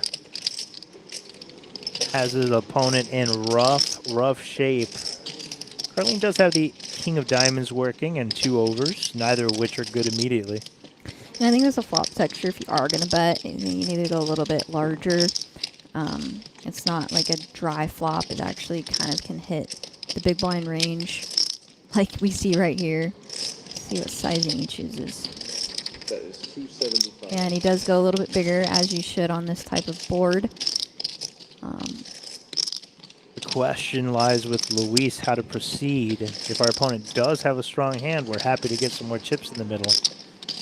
I think flopping top 2 here, 3 betting, obviously, it's one of your value raises, of course. He opts to call, keep worst in. 2 pair still exists, no counterfeiting on the 10 of clubs. Drawing dead is Carlene Swed. Will he keep applying pressure, trying to get 1 pair to fold, or denying the equity of the draw's presence? Instead, checking back, does not want to see paint. Instead, a paired board, which devalues Luis's hand, but with the action as it has gone, may feel comfortable just with his 8s and 10s. Not the favorite card in the world by any means. Yeah, you don't like to see it, but now you can check and hope that Carlene bets worse. Yeah, King High, probably not good. White flag time, or do we try to get one through? Yeah, running 10s isn't the best, because even if your opponent has 9-10, it's really bad cards. Just gonna give up, yeah. It's really just like 5-6 and worse diamond draws that we're still ahead of, but you have to think that maybe they fire as a bluff themselves on the river. Hold that button for me, please. Thank you. Yeah, I think the turn 10 was not exactly the card Carlene was looking to barrel. There's our chip counts. Luis picks up more with 7.25, 121 big lines. Short stack, still not short at all. Donovan Dean with 46, plenty to work with. We might be in for a long one tonight, barring any coolers. Right, yeah, and Luis, who just a little bit ago had, what, 106 bigs. He's not only stayed afloat, but chipped up a little bit, which Folds. obviously is good for him, and we have a long way to go, I think. Could you imagine if we see a cooler between the 2 big stacks so that Luis wins and he has 200 big blinds at a final table? That would be insanity, but we've seen crazier things happen. It is in the realm of possibility in this tournament. Absolutely. Cut off raise here from Frank, and Carlene in the big. Very nice hand. Another couple of hands that interact together with a lot of boards. Yeah, it's If just we such a see nice. some broadways. Yep, and it's such a nice hand to flat here in the big with because you keep so many worse hands in and you just can flop really well. Like that. Like that. Check. This is the second time Carlene has flopped trips against an aggressive opponent. Yeah, and Frank with this particular kind of hand on this board is, I assume he's going to put a lot of pressure here. And so if I was Carlene facing a opponent like Frank, I'm going to just call here. We got the ace of hearts. Our opponent can't have the nut flush draw. We have backdoor flush, backdoor straight. Ace high might be good. Yeah, and if you're Frank, I mean, your hand actually is just going to just win here a lot. We do raise. He does put in the raise. Carlene, of course, has to have some check raises and big blind sometimes, and this time he has it. Flopping trips, the king kicker. Can't slow play all the time. Need to go for some value when Carlene does, or when Frank does have the goods. And look at this, we're even getting called by the ace high with the heart, keeping Carlene honest. A lot of turns leave Frank drawing dead. The 5 of hearts is not one of them. Backdoor nut flush draw presented. This might get a little interesting. I think that was one of the cards that Frank probably just was not going to fold on, is on this 5 of hearts turn. Now he has the nut flush draw. Maybe Frank thinking he also blocks 9-10, so I'm not sure. I'm not sure what Frank's going to plan to do in this hand. This is an interesting one developing, though. Having a 10 is probably actually bad. Yeah, We bad won because our it blocks your opponent's opponent's semi-bluffs, of course. But a heart on the turn had to be in the back of Frank's mind. What's my plan with the ace of hearts? One of Carlene's least favorite cards in the deck. And what is Carlene? Yeah, But he will take a check. A king of check, hearts check. would be disastrous. Instead, it's the only slightly better ace of spades. Now Yeah. Carlene has to love this card. Oh, yeah.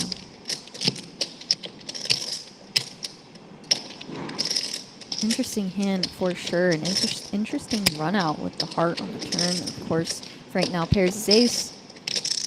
What hands is, in Frank's mind, is Carlene check raising, checking turn with, and then firing river? That is 425,000. That's almost exactly half pot. Frank finds top pair on the river. Pretty much a bluff catcher after the check raise on the flop.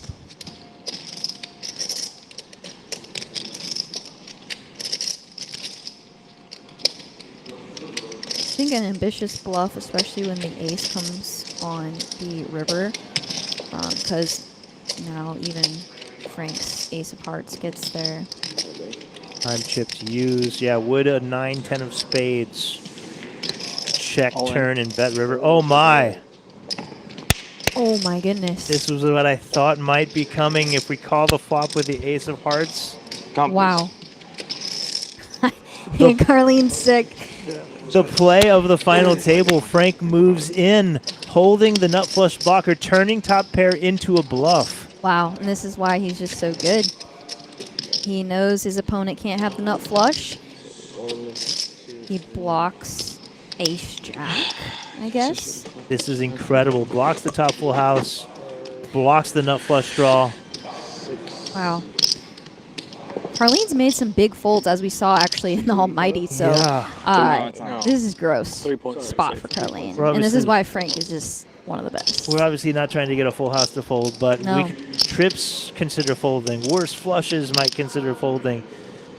Yeah. My goodness, what a Carlene. play by Frank Fernard. No matter how this works out, this is a beautiful thing to watch. Yeah, Carlene probably folding smaller flushes here. Does the check on the turn hurt him at all? Probably not, huh?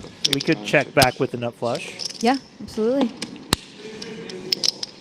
Such a gross spot for Carlene. Now, as you bet for value on the river, and a player like Frank says no, all in. Such a sick spot. But you have to give, if you're Carlene, you have to know Frank is so capable here, and you know some of his Frank. bluffs are going to be the ace of hearts here. Well, with the ace of Listen, hearts, my maybe own fault for consider betting. bluffing the turn. Oh my, he gets a fold from Carlene, who had a smirk. Crosses the face of And Frank I Finaro, think gets he showed away the with 10. it. He showed the 10, I think. Look at that smile. He knows Look proud of that one. I know. highway robbery was just committed. Yep. Carlene's Smile, face fault, in suppose. disbelief.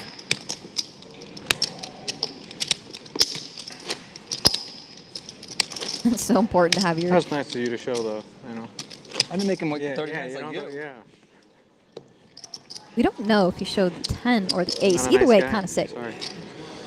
He can't stop smiling, understandably so. The table shocked by this play. That is the first real hyper-aggressive move that we've seen, especially on a river play. Frank really risking everything. Funk in the house. Yeah, he had his opponent covered. If he calls and he's wrong, he still can maneuver with, I think, still like almost 20 big. So high risk, high reward.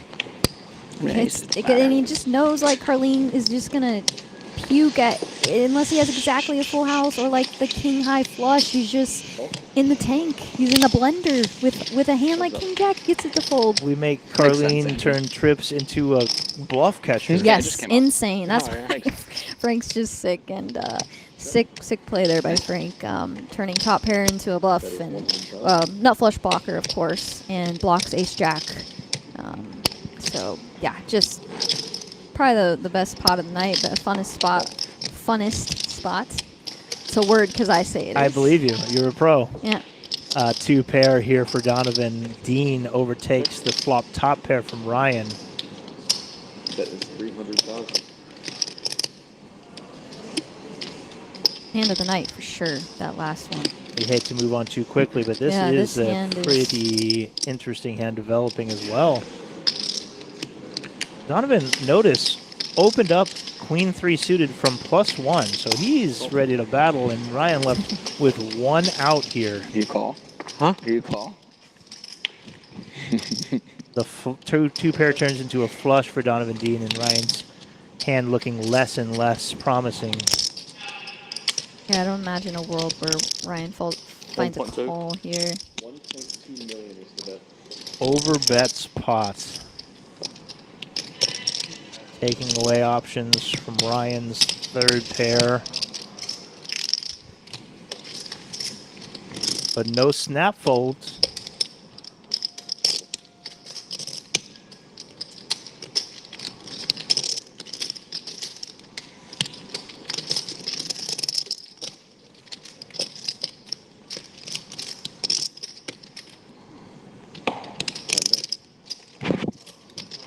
When we go full pot, it's oftentimes a flush or nothing on this Ace of Diamonds river.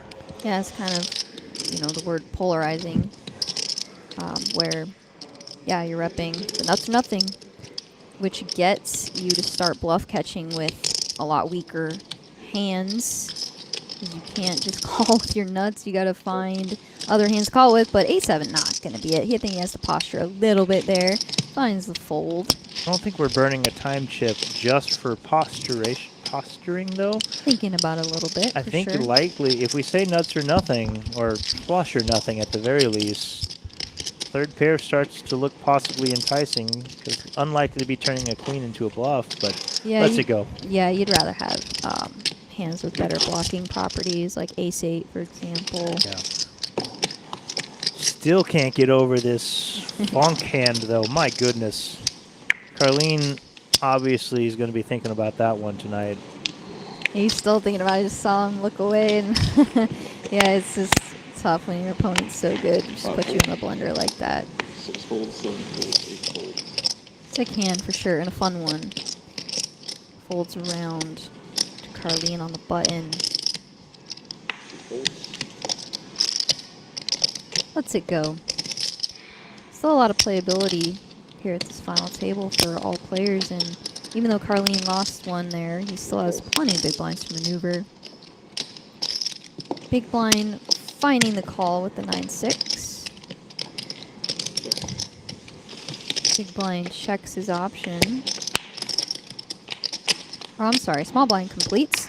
Josh in the big blind with 9-6. Ace 10-7. Rainbow and Ryan flopping 2 pair. Gutter for Josh though. That is 60. For one big blind, if I know Josh, we're coming along. Oh yeah. Oh, 60. The 8 would be devastating to the flop 2 pair. Instead, the Queen of Hearts. Why does that like you? Ace queen. Well, I'm gonna watch it. Too. Yeah.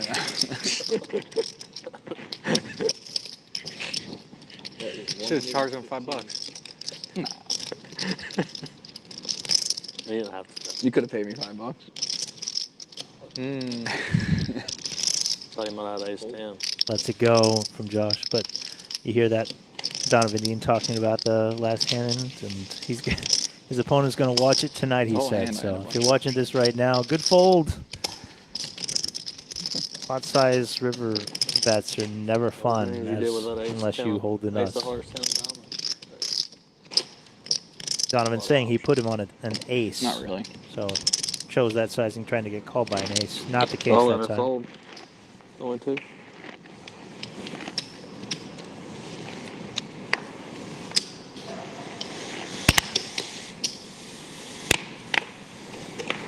Six, 7, 8 folds. Folds.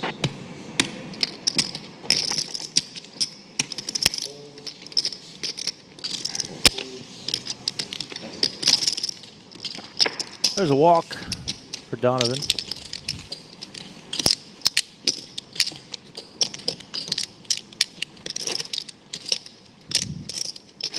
Oh, man, trips letting it go. Wow. That's one of the spots where you probably don't try to make that play against, quote-unquote, a worse player. Like, just hard to let go of trips. But Yeah, well, those players are definitely going to find calls there.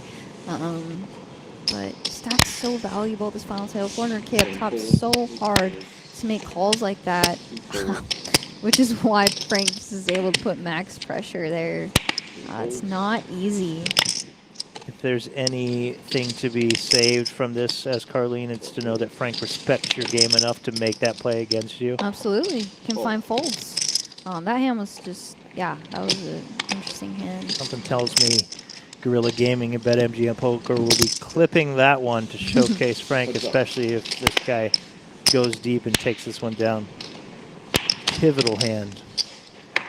Donovan Dean back in action against that one Frank Finaro, and both players flop a pair, neither with a heart on this monotone board.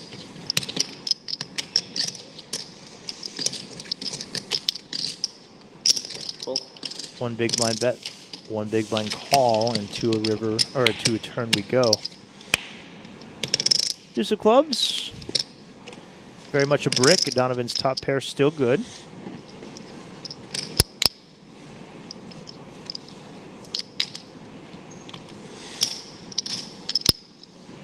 That is 120,000. Let's look at this picture. Donovan Dean with the second fewest chips in the table. Looks like at any other table has the chip lead with how many chips he has in front of him. Right. Mountains. I love to see it. It's always fun to have chips in front of you. It sucks when like they do color ups and you're like, I just felt like I had piles and I feel like I have nothing and I'm like Yeah. chip leading this table. So often during like WSOP summer, I'll have 8 chips in front of me and be the table chip leader. Yep, many times it's happened to me. Not the case here though. Yeah, always fun to have more chips in front of you. More chips, better, in my opinion. 49 Of seconds. course, you don't want to slow the game down, but, you know, in this case, I think it's really fun to have a mountain of chips in front of you. Folds.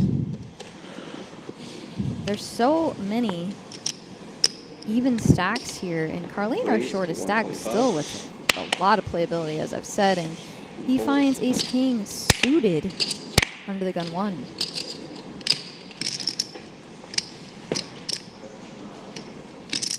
Let me take these off.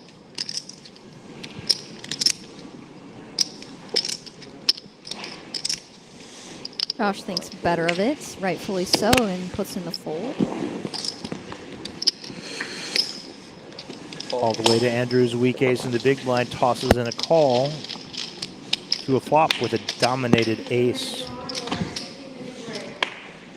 Hey, Josh. Do me a favor? I'm gonna slide it over. This would have been a fun flop for the king 10 of diamonds, but he's out of there, and as it stands, top pair, top kicker for Carlene, who checks it.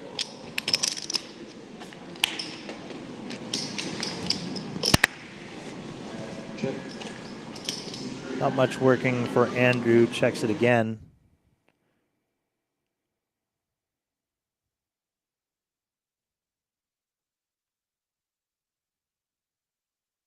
Carlene does fire the turn, and Andrew will just let this one go quickly.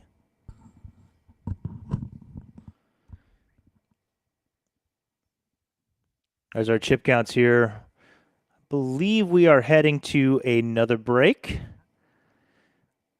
Looks like a 10-minute break in the cards for us right now. Players step away. Luis Ortiz still on top. Short stack still with 43 big blinds for Carlene. And plenty of play left to go. We have 7 players left in the Borgata Poker Open Championship. Come back with us in 10 minutes as we play the rest of this night, forming our final 6 at the least for tomorrow's final day. We'll be right back. Oh, what's up? You watching the game? Or maybe the one later. Put a little BetMGM action on it, and now any game becomes the game. When you got overs and unders, you're in it every time they throw the ball, kick the ball, dribble the ball. Maybe it's not even a ball. Who needs a ball? Now that bet's got you watching every inning, half, round, period, set, hole, a lap. Right from the edge of your seat.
Oh, it's about to be a party in here. BetMGM's got all the sports betting in one place. And it's live, baby. Ooh, we're placing money lines in real time. We got second half spreads and third set winners as they happen. Overs hitting in extra innings. Live is where the action is at. And with BetMGM, woo, I got the best seat in the house.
to BetMGM Casino, and you're entering a huge library full of exclusive games.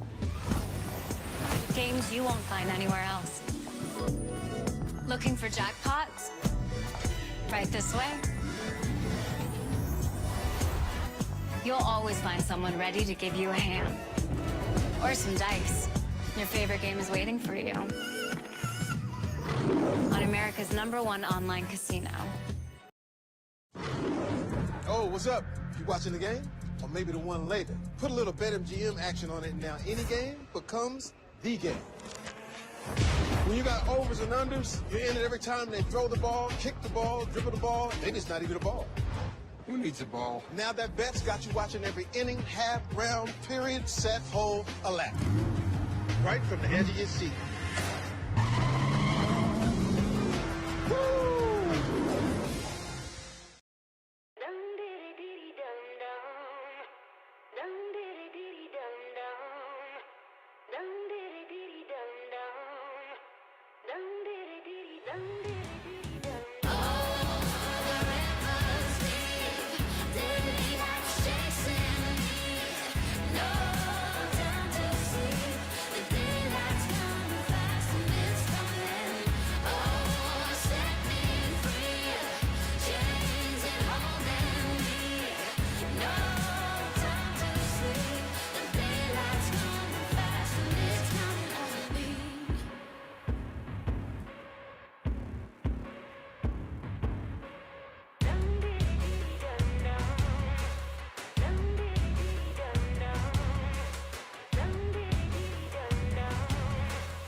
Oh, it's about to be a party in here. BetMGM's got all the sports betting in one place. And it's live, baby.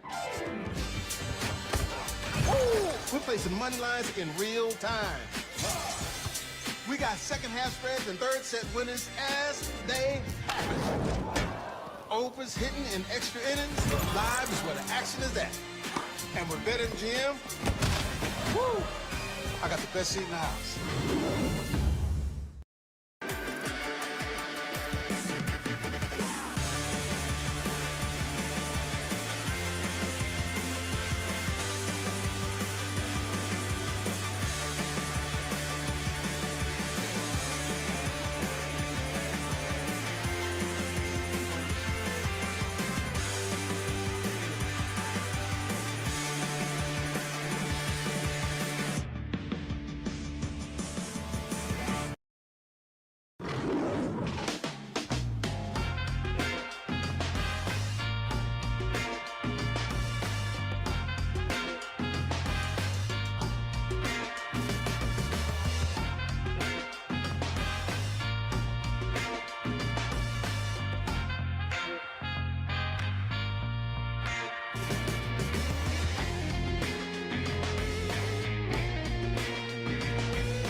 into BetMGM Casino, and you're entering a huge library full of exclusive games. Games you won't find anywhere else. Looking for jackpots? Right this way. You'll always find someone ready to give you a hand. Or some dice. Your favorite game is waiting for you.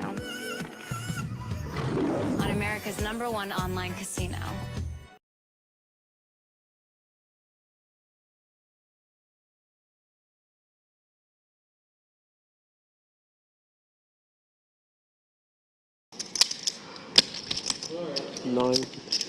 Welcome back. Borgata Poker Open Championship final table. 7 players left. We're here with Luis Ortiz chip leading. I'm Terrence Reed in the booth with poker face Ash. Ashley, likely the last level of the night one way or the other.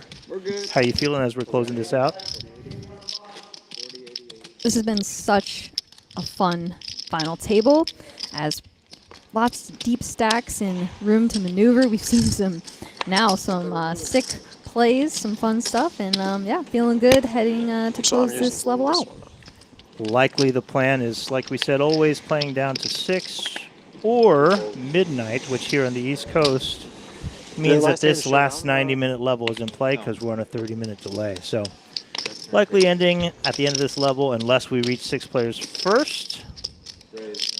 Yeah, no one wants to bust. Everyone wants to make it to the final day, of course, and so much playability. A lot of big blinds left, so I imagine that play will continue. 3 hands from the button, small blind and big blind that are playable. Lots of paint in play. Aces in action. First hand back, queen high flop keeps Andrew in the lead with top. I think they said they got it, then they just took points off the board. So. I don't know what they're talking about. I think that's a 16. I'll take one, please, if you have an extra. Thank you. Andrew just choosing to call the small blind here with ace queen off, and flops very well disguised top pair top kicker, and Frank betting. He's got the ace of clubs, and it might be a little bit of an instant replay here with the nut flush blocker again in Frank's hand. But Andrew with top pair top kicker and the queen of clubs, going to be hard to shed. Andrew looking at Frank, and Frank not half hour ago turned the ace high nut flush blocker into a bluff on the river. And here he is with it again, this time starting his betting on the turn with that ace of clubs. Of course, after already c-betting the flop. Yeah, and I don't imagine that Frank would have ace-queen in Andrew's range here.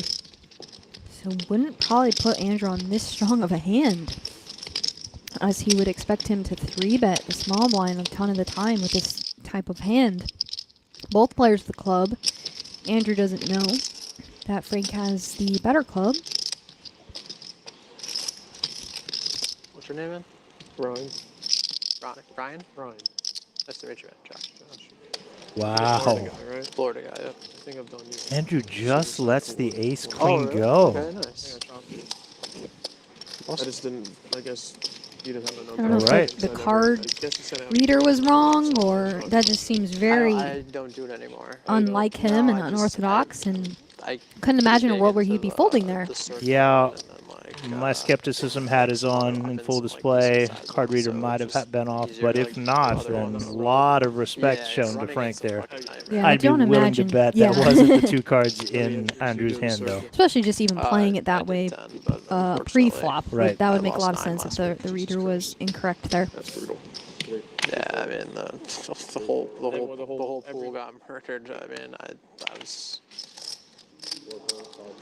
had 7 lions. Regardless, 2 jags, we move on. 1 chargers. And Luis, another premium for our chip leader, pocket jacks from the small blind. Like it, and then I just stopped doing it because I'm always like betting on games and stuff myself, so then I'm like contradicting like bets that like I have on that. It was just like it turned into like a chore.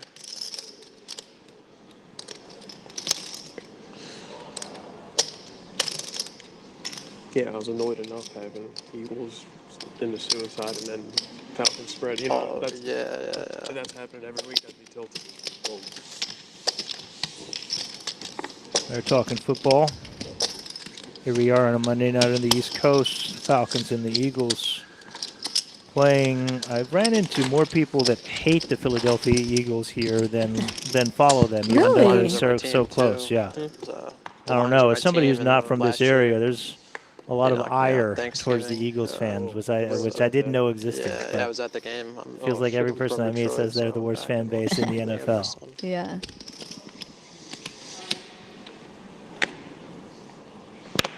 I don't know. I grew up a St. Louis Rams fan in the Midwest. Stan Kroenke yanked the Rams out of St. Louis and took them out to L.A., Yeah. creating a lot of enemies in our city. But we sued him for almost $1 billion, so at least we got that out of it.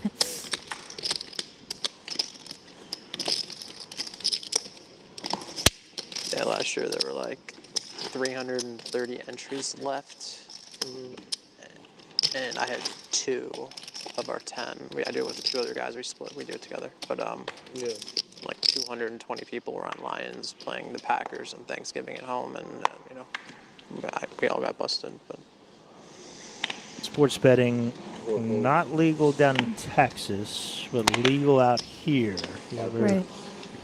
take advantage of the BetMGM sportsbook here?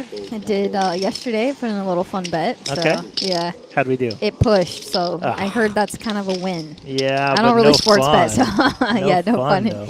Yeah, I think Houston needed to win by more than 6, and they won by exactly 6. Oh, wow. Or something like that. I don't know. So you hand your ticket back and get that cash right back. Yeah.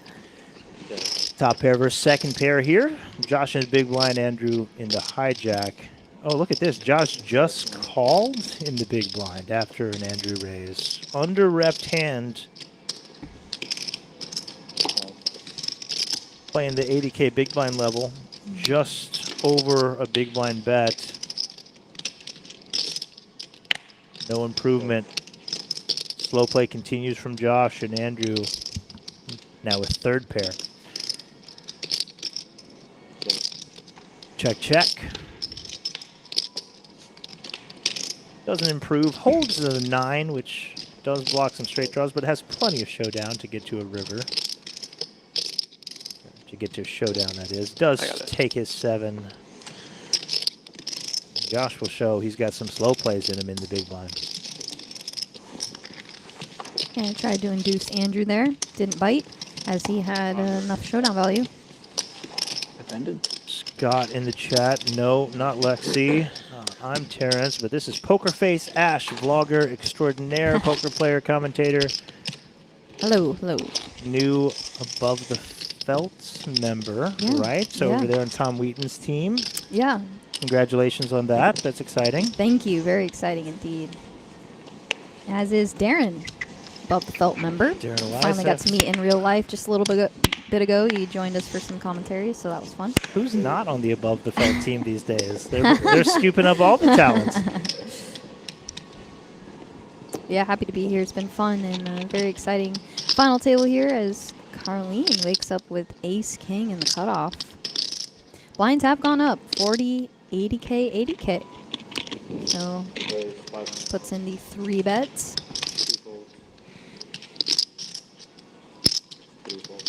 I imagine Ace 10 off is bottom of Andrew's Ace X offsuit opening range. He's just going to let it go. And Arlene smiles and gets it through.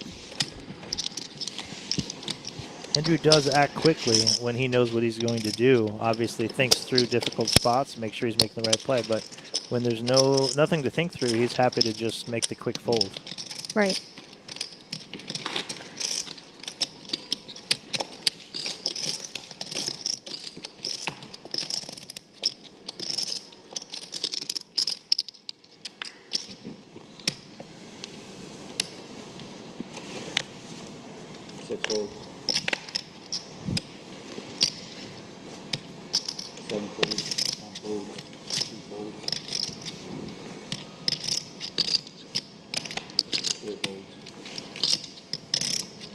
Folds all the way around to the chat monikered Donovan Dean.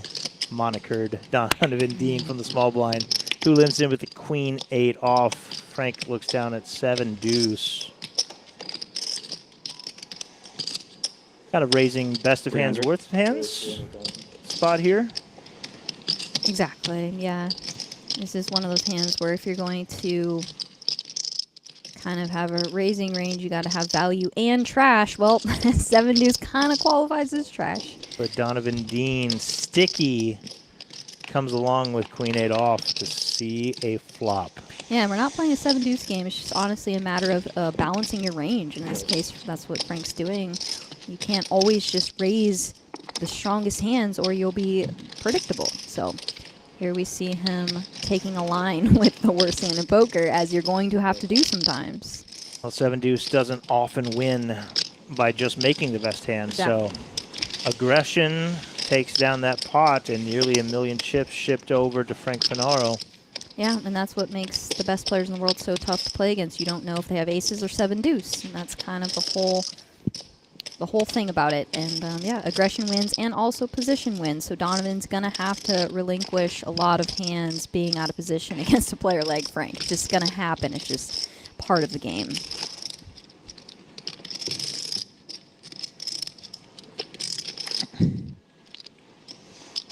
Been a long day of poker. These players have been at it for a full day, nearly 11 hours at this point, with lots of money and stressful decisions on the line. Takes a mental toll. Coming to an end without making giant blunders is important. Tomorrow's another day, but we do have a full level. Still have to play your hands, and here we have Luis and Carlene both with strong ones. Luis opens up king-queen suited from first position, and Carlene next to act will just call with pocket tens. Yeah, and I like to say a lot of the time is take an extra couple seconds to make decisions when you're ending the day, you're tired, fatigued, mentally and physically. Just take an extra 5 seconds. Don't act impulsively. That's where you can get yourself into a lot of trouble. But these players, seasoned, know that, and they're unlikely to make some big mistakes heading to end of the day.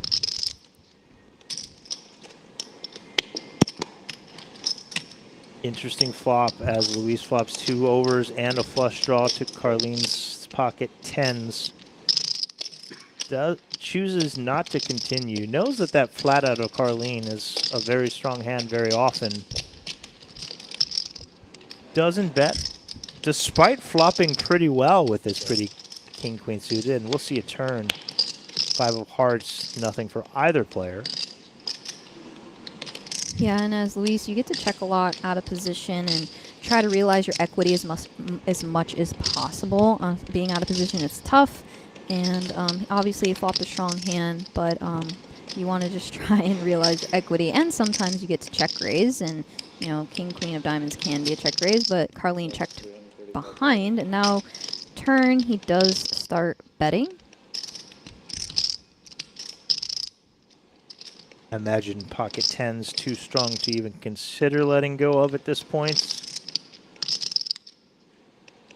We've pot controlled by only calling pre-flop, checking back to flop. Hopefully So they of just course, we'll see a turn, or we'll see a river. They get the 2 Carlene point. makes the call with over 1 million in the pot. Ace of hearts doesn't connect with Luis this time, but has to be a somewhat scary card to Carlene. Yeah, Luis literally losing to pretty much everything now. See how he proceeds here. Bad card for Carlene to see on the river. I honestly like a big bet from Luis with this polarizing card if he's going to. Right. Chooses to just give up. Yeah, it would have been interesting to see a bet there and how Carlene would have been in a very tough spot, as the ace is a horrible card to see on that river. So field goal. He now loses to almost everything except for king queen there. Yep. And maybe like queen 10 or something like that. No one with over 100 bigs because the level has gone up, but Luis Ortiz still on top with 83. kind of condensed at the bottom between Ryan and Carlene. There are 4 players right there around the 40 big blind mark. Yep, everybody's still fairly deep. 7 players left. Of course, almost 410,000 for first place. Lots of poker to be played. Did she say she brought waters out? I do like the color of this chip set. So many chip Very sets are kind pretty. of bland and hard to tell the difference between chips. Yeah. These are bright, colorful, easy to see, easy to count. Yeah, they're very distinct, so you don't get one color mixed with another, and they're very pretty. As a colorblind person, that means a lot to Yeah, me, yeah, more that- than most. Yeah. Ace, ace, queen, 3 ways. Pocket 9 still in front. That looks like field goal range. It's third down. What? It's third down to like 1. Yeah. I think they're gonna kick it. They're from like the 32-yard Andrew line. taking some passive lines, should we believe these cards from the small blind. First ace queen earlier against a button open, and now pocket 9s against a cutoff open. Just goes call folds. Needs to work out, right? Yeah. But I think they take, I mean, I think they take pride in. I'd rather. I want the Falcons to lose, so if I want the Falcons to lose. They're like pretty, I mean, decent sized bet on them not to make the playoffs. Yeah.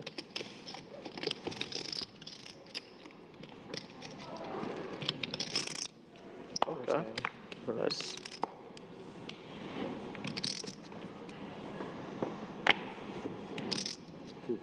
Decent sized bet on the Falcons not to make the playoffs, I heard. Well, based on their first game, that looks like a great bet. They floundered. Tonight they play the Eagles, though, and it's a close game. I think just coming up to an end. Might be some bad news in store.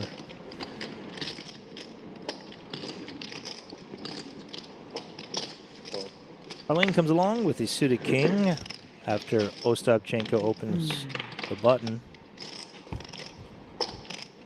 Oh, a flop. a flop that hits both players. Strong bottom 2 for Andrew. Nut or second nut flush draw for Carlene. Dealer versus button here. Both ranges wide. See how these players play this hand. Of course, Andrew gonna bet his 2 pair. How big this pot gets really depends on what Carlene does right here. Andrew doesn't have to have an ace after opening the button. Yeah, he can be betting his 10x, his flush draws, Just a call. and of course his bluffs. And to the turn.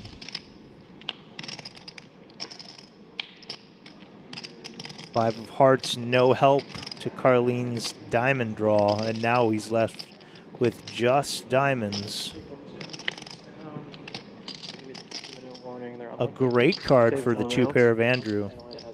That's not good.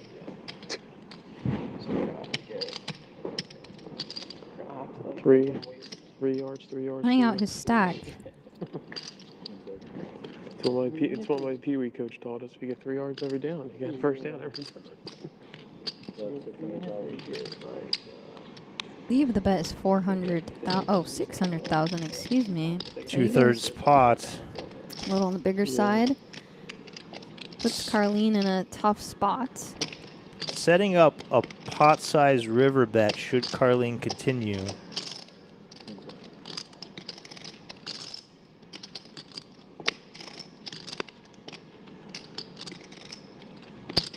Yeah, don't blame him. We don't get there very often, and when we do, it's hard to get paid. So just lets it go on the turn, preserves his stack. Yeah, discipline fold there is, like you said, when you do make your flush, you don't get called that often on the river, and unless your opponent has a monster, and every big blind matters at this point. So just shaving off 600,000 is lots.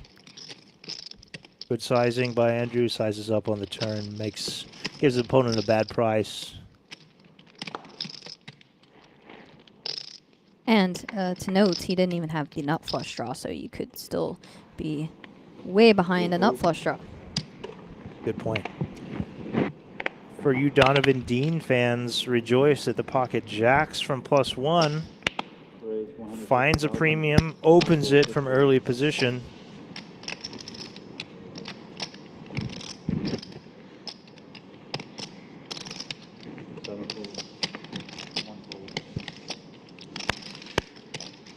Does find likely resistance from the pocket pair of Ryan in the big blind. Happy to flick in a call.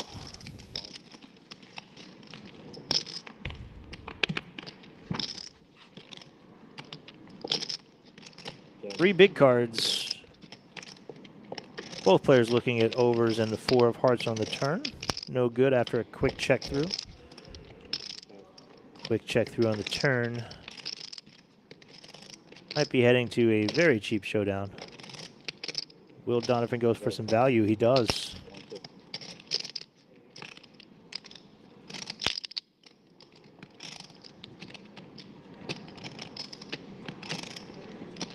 I like this thin value bet, trying to get called by likely precisely a 9 or weaker pocket pairs. Jack. And he does. A non-believer in Ryan after checking through on the flop and turn. Squeezes a little extra value out of the river. Perfect.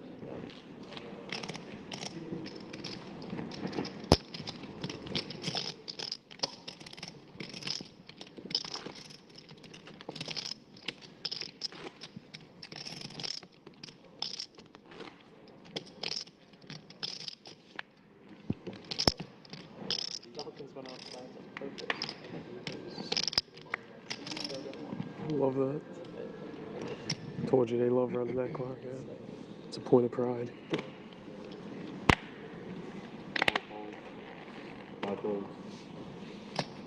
Andrew's turn for the pocket fives. Finds them in the hijack, finds an open. Interesting, Andrew is going with 2.5x from late position. A little bigger.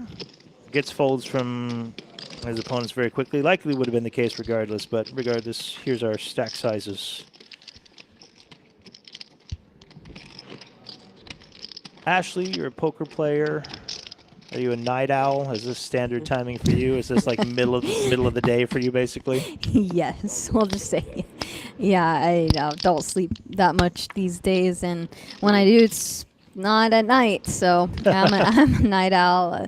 Used to playing long hours, and also used to playing, late into the night. And I definitely, since I was a kid, since I can remember, I have been a night owl. Yeah. Always have been, always will be. So this is nothing for me. I worked for Starbucks back in the day in my early 20s, and you had to be up early. I was an opener. Oh yeah. I don't know who decided that was a good idea because we opened at 5:30. I had to be there at 5. It was a 15-minute drive, which means I woke up at 4:30. Wow. I overslept 3 or 4 alarms. Oh yeah. Back in the day. Nice to have coffee when you get to work, but the problem was getting there at 5 in the morning. Yeah. I had a friend who had the same job as you, and she had to wake up real early for that opening position. But yeah, I find that it's easy for me to play late. So some people get tired, fatigued. That's when I'm awake. Yeah, you're alive. I'm awake. Donovan flops a pair in a straight draw, and Carleen well ahead with his pocket tens. Tricky spot. Board oftentimes very good for somebody in the big blind. As we see Donovan's range right around there. Exactly. So I think this is a spot where you bet big or check. I don't think you're going small. You also extract value from exactly these types of hands, like 4-3, where you flop a pair and some sort of combo draw. So Donovan's not going to go anywhere, and so Carleen does bet a little bit bigger than what would be a down bet. Head to a turn. Donovan is sticky and aggressive, a dangerous combo, especially when he's making hands. This jack on the turn, however, doesn't help him, but puts it over to Donovan's tens. Yeah, Carleen can't really imagine any Jack X floating unless it was, for example, exactly like Jack 5 suited here. So should still be ahead a ton of the time and can still get value from hands like 8-7, 6-5, 4-3. Or you check back and evaluate rivers. Weighing his options here. There's a flush draw on board. Time chip to use. Has to feel like anything better than one pair a lot of times raises the flop. And if we're not scared of many jacks, then our tens are still in pretty good position. Yeah, you should think Donovan's pretty capped at one pair holdings. Like you said, he can also assert a lot of aggression from the big blind on these specific board textures. And go 60% pot with 600,000. Yeah, I like the bet. Fold, yeah, I like the bet there. You also, your hand is susceptible, being pocket 10, so picks it up. Yeah, a lot of rivers, we're not going to know what to do if we face a bet. And if we do get raised on the turn, we can likely just let it go. So, like that bet. Well done. And Carlene trending upwards after the disastrous trips folds in the last level.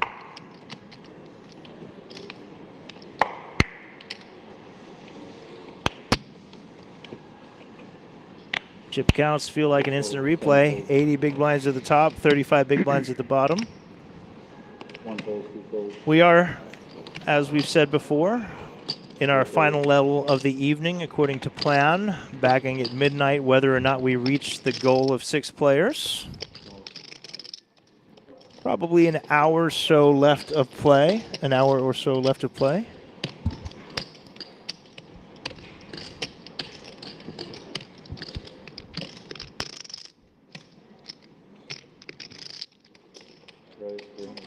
Frank will not be checking his option, raises up the ace, and Donovan lets it go. No, they have no more timeouts. This is their last timeout.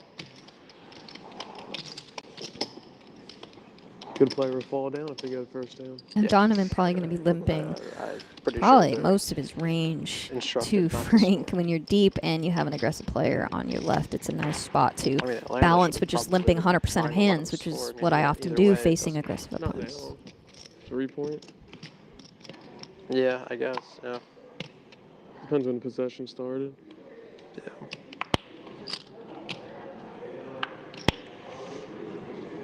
You an NFL fan, Ash? Not really. I'm more of a basketball person. Yeah. So I could talk NBA with I mean, you if they all don't day get this, they're long, going for it. but when it comes to Kick NFL, a field goal. not so much. Yeah, not the time. I'm guessing case Phoenix scenario, Suns stop fan? Oh, die hard. Yeah. Die hard 15 Phoenix Suns seconds fan. left. Out from And Arizona. by default, yeah. Cardinals fan, but haven't really followed it much. So. Fair enough.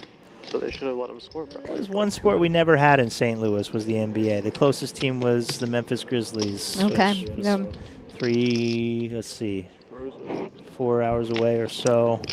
Yeah, basketball was my life for 24 years, so that's all I knew was You were basketball. a player as well, right?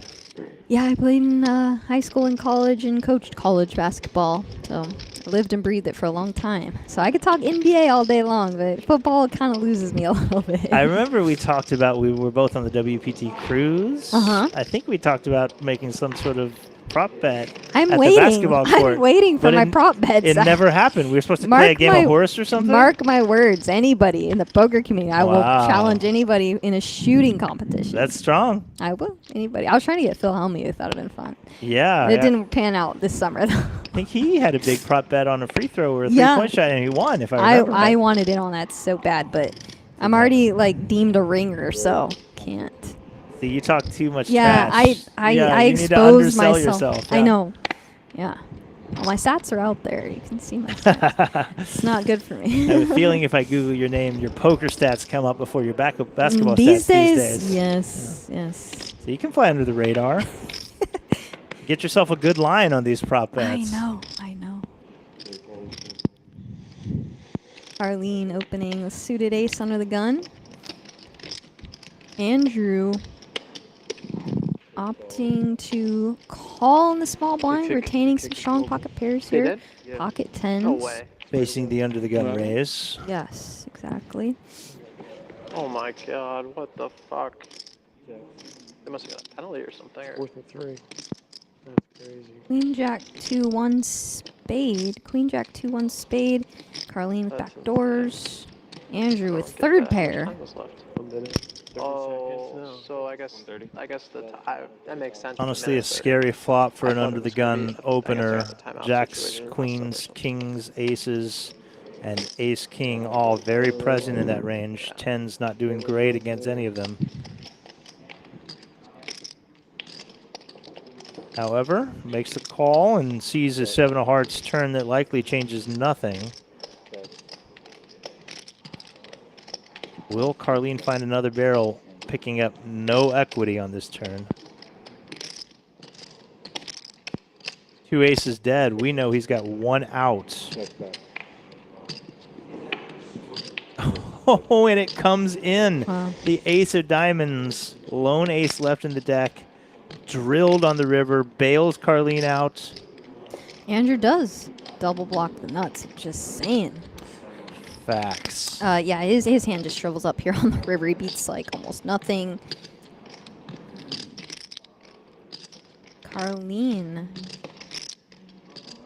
The check mark.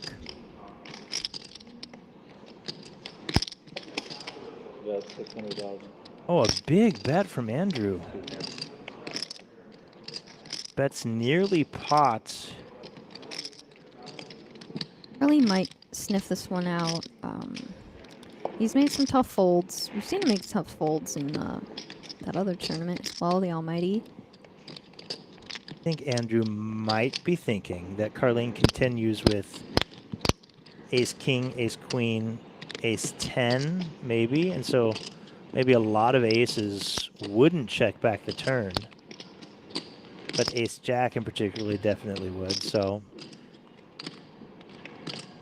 trying to get him to fold one pair that's not an ace.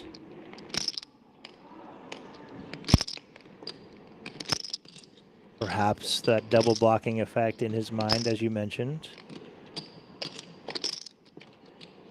Yeah, I was thinking more of like a check raise bluff with, with the tens versus the lead river lead bet here.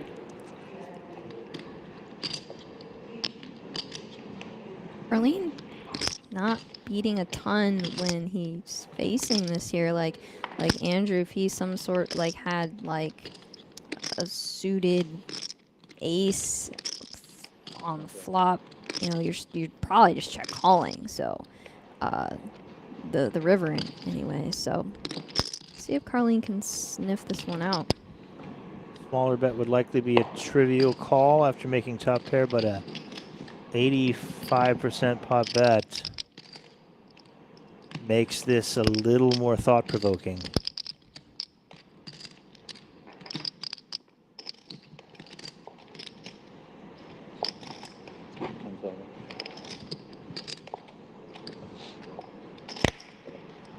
Carlene has shown the ability to make big folds and does it again. Andrew. Pressure on all of a sudden. He's chosen some passive lines pre-flop, but aggressive there on the river. Studying over there, man. Time for some money. Carlene is Gotta thinking give you his guys my ace no good. Yeah, that month. I was just another one. Mm-hmm. Maybe you didn't know that. There's a chance you didn't know that. Seeing some stuff. No, not you. Him. Gets top pair to fold. That's a huge fold. I don't know about it. Not sure. Ace 9, You knew? when you think about it, it's basically a bluff catcher to that size. He's not betting worse for value in that case.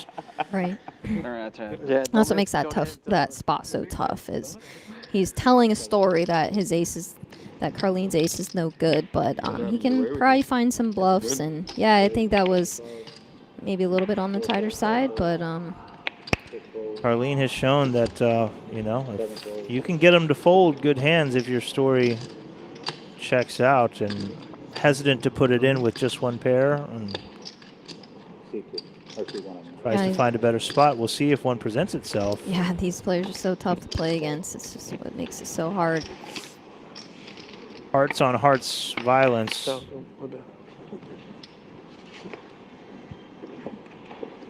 Deuce, deuce, 5, queen high against jack high, and no hearts to be found.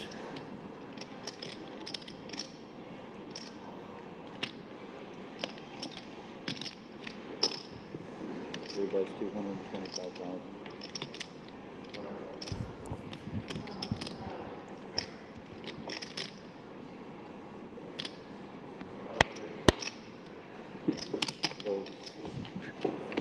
Carlene lets it go. Buys it.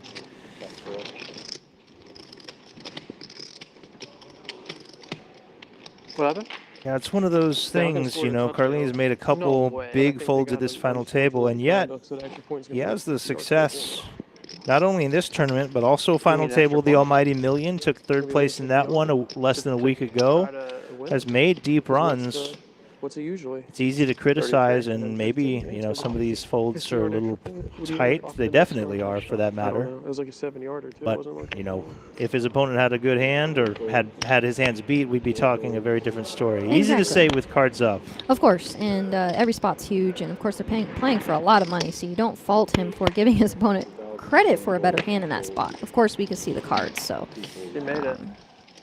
yeah, it just at some point you kind of gotta take a stand with some hands. So what hands are you gonna call there with is the question. Not saying that his fold is bad per se. It's just a matter of which hands are we gonna start calling with Yep. there and folding top pair on the river to a river bet. Like you just don't want to leave yourself too vulnerable in that spot. Got to be one of the best hands we check the turn and hit the river with, right? That was a pretty The good ace answer. nine? Do you think I suck? That was pretty. I like that. It's Because he didn't know if he was under the gun that time? I think there was some confusion if it The volume was. just the wrong place. Yeah. Yeah. So like he could have You have mistaken. to be here, not studying the stream to get it. So raises to under 60,000. I'll fold. He's the only smart one of the group. Yeah. He's actually looking at our cards.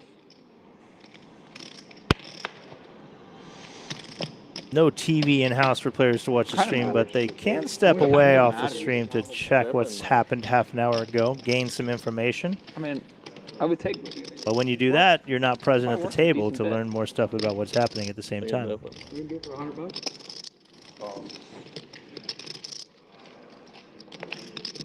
If you give me $100, sure.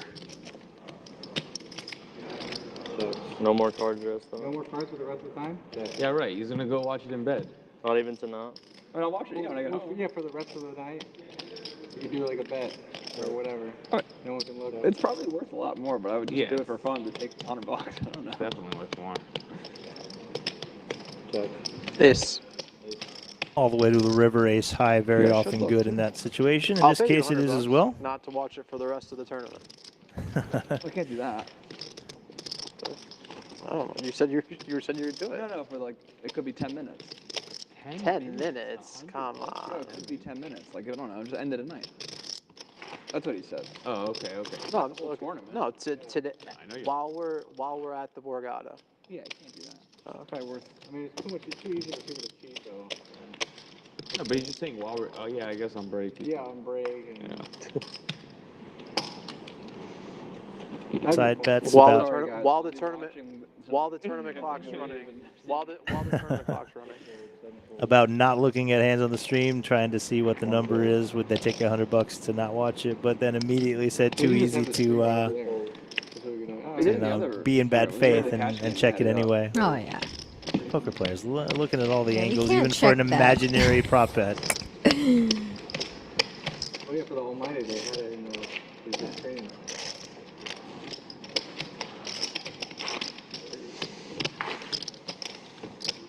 I can't even. I mean, I'm Buy a scooping house, right you now, gotta pay attention. but like the ultimate scoop was Eagles win Same, bro. plus. Yeah, we're in there. What? We're in there. What? How much time's left, do you know? It's I think you just threw a pick. I threw a But I'm saying I have under 45 and a half. So like it would have been 46 if they kicked a field goal. So I couldn't. The ultimate scoop. All the extra break? Huh? All the extra. Actually, you didn't say that on there.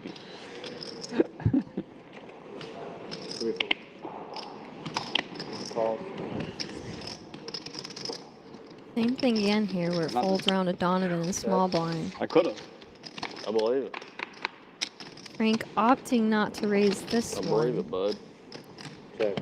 Both players flop a gutter. Frank with a 4 of hearts mixed in there as well. Imagine the gutter's gonna be good enough for Frank Scoop my to bets. start That's betting, 84. and he does. He also, yeah, like you said, he has 4 hearts.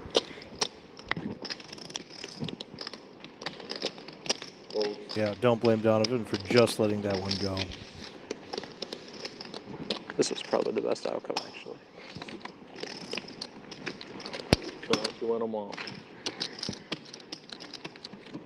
You throw the small ones back. Hmm? Throw the small ones. Gotta get a shot. No. Not there. Six pair of diamonds. Bottom get a shot. Maybe. I believe you. It wasn't. You weren't good. The 3 high was not good, Frank says. that was valuable. I believe it, bud. I was about to say we've seen a lot of nothing folds around, and then Ryan wakes up with kings in the hijack. 3 raise, unfold, 3 fold. Donovan, Scared aggressive days. button. Go either way here. 400. Of course he's Raise going to go 400,000. 400,000. 5 big blinds. This one not going to get through. Now, we've seen this a lot today, where a player tries to take an aggressive action and just runs into it. Punished. Slightly awkward stack sizes here for Ryan. With 2.4 million behind, faces a 3-bet to 400,000.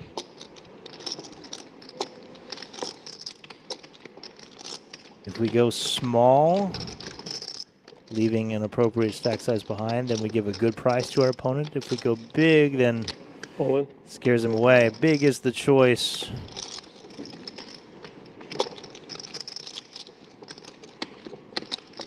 $33, $34 big blinds. 2,460,000. Even less than that if our dealer's count is accurate. 2,470,000. So just over 30 big blinds. Perfectly fine. You were 100 heavy, but doesn't matter. And Donovan Dean has to fold the suited ace. Yeah, Ryan obviously not going to get out of line there, and hasn't really gotten out of line, so to speak, at this final table. Even if he is getting out of line, ace deuce is just not good enough to go to war with. Yeah.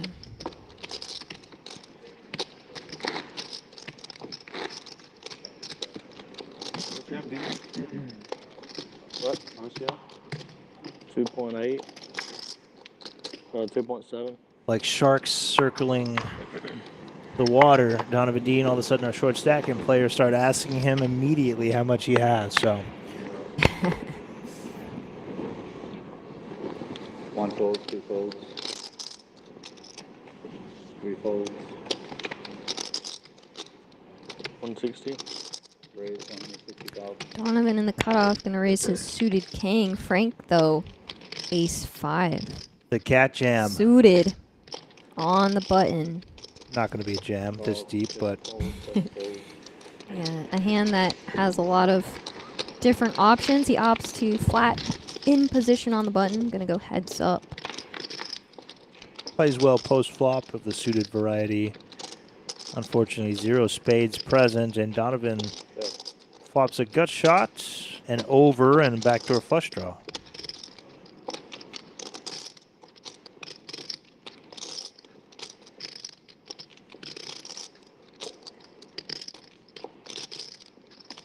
That's 300,000. 300,000 is the bet. Donovan has a hand that can check call here. Gonna see a turn.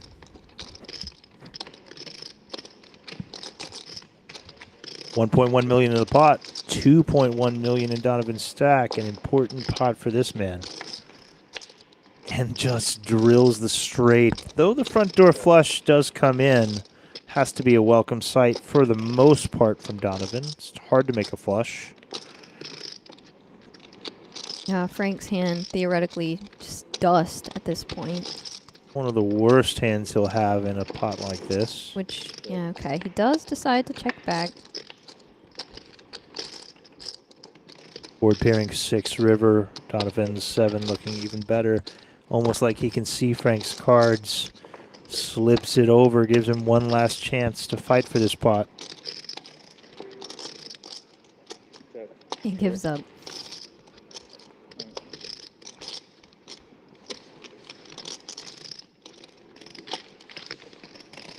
How many empty water bottles are behind this man? Long day, long night. We've been in the booth for a full working day at this point. But we are Wow. coming to a close. Have we now? We have now. Time Yeah. just seems to disappear when it comes to poker for me. Yeah, we knew this was going to be a long day, but part of it is entertaining stream, good players, quality play, fun hands. I sit here and talk poker with you all day, and we're doing it for an audience, and we're glad you guys are here with us. Yeah, it's been a blast. So fun and kind of a treat to watch players of this caliber play and see their cards. It's not every day that you just get to get inside the minds of these world-class players, and it's been a fun day. Raised to 160. 5-5 open from Frank in the cutoff. Tricky spot with these suited broadways and the small blind.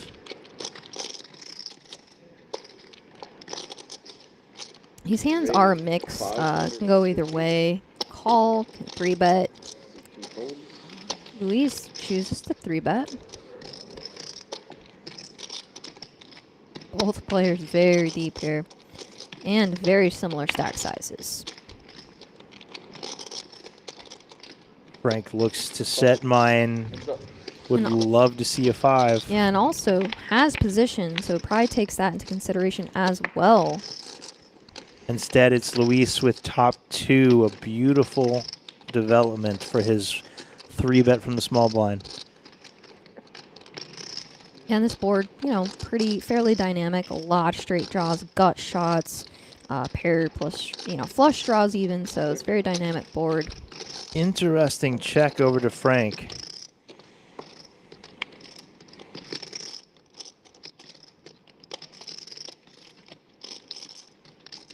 Takes one of his strongest hands, turns it into a check trap, but Frank doesn't fall for it, at least so far.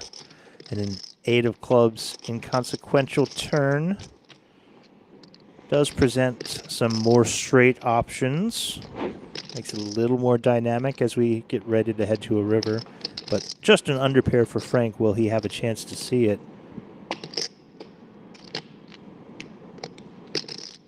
I'd imagine that any bet likely will end things. The curiosity might get the best of Frank. Not this time. That's a big bet, too. 875. Ends things. Luis takes it down. Adds to his chip lead. Yeah, it's always nice to 3-bet and just flop a monster there. And just increases his stack. Dealing, Josh. Payouts in play, 7th place. These players have locked up 55,000, 69K and some change for 6. So we got a 14K pay jump with 410K going to our eventual winner tomorrow.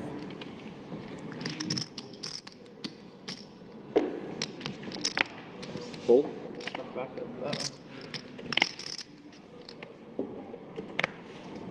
Fold. Actions on 18. Carlene takes his offsuit king deuce, turns it into a raise from the small blind. Oh, I apologize. This is Luis raising it up from the button with 9-5 suited. Okay. Ryan, 2 offsuit Broadway cards in the big blind. Makes a call, and we head to a flop. Luis seemingly can do no wrong. Hitting hands left and right whenever he does get involved. We'll see if that trend continues. Wow. And so it does. Trips. Slow plays again. Praying his opponent has an ace in the big blind. Unfortunately for him, likely any potential action killer.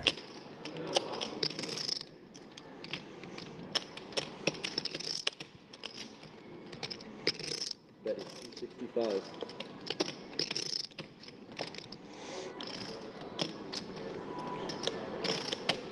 Back-to-back hands, Luis.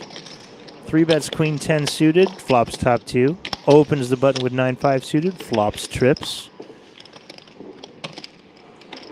Not much emotion. Collects his chips. There's our VPIPs thus far. First time we've seen that stat, but just at this feature table, just since they've been here. Donovan Dean on top, 37. Finaro at 34%. Ryan Dodd just really hasn't had the hands to play too much. Hit a couple light folds earlier. Saw him fold ace-jack suited at 13%. Drudging his way. Payout after payout. Sees jumps. More money into his pocket with every player that's eliminated. 7 raise, 200. A casual flick in of a raise with the best hand ever created. Pocket aces for Andrew Ostapchenko. Just a casual raise. Goes a little bigger, too. And gets folds from everybody. He has been using the 2.5x sizing kind of with all of his hands since coming back from the last break. Curious to know why he's chosen that adjustment. Yeah, I would be too. It can be for a number of reasons. Always curious when players increase their sizings there from what's quote-unquote standard.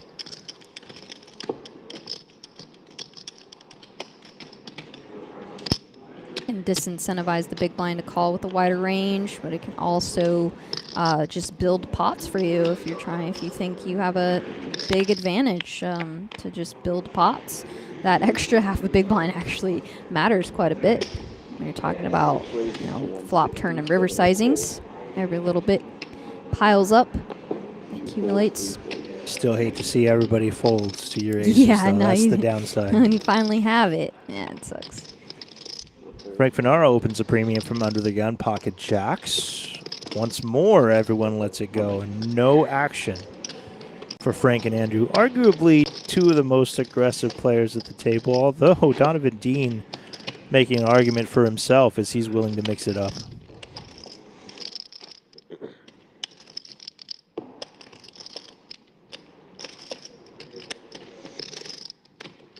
I think we're kind of getting a sense of some fatigue from these players. Body language, yawning, deep sighs. And of course, they all want to come back tomorrow and battle, right? No one wants to bust in 7th tonight. You want to make it back for the final day, and I'm sure that's weighing on their mind. They're probably, going to just try and finish out this last level and survive to be the final 7 for tomorrow. Someone who's always got his foot on the gas, Frank, contemplating his options after an under-the-gun raise. Going to put in the call with the pocket 4s in the big blind. 10-8 suited for Andrew.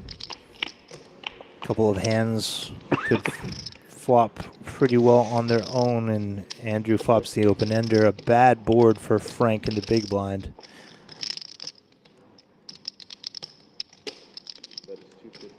And it's just easy, obviously, to get away from, lose the min, as that board is absolutely terrible. It's nothing to do with that King Jack 9 board, understandably so.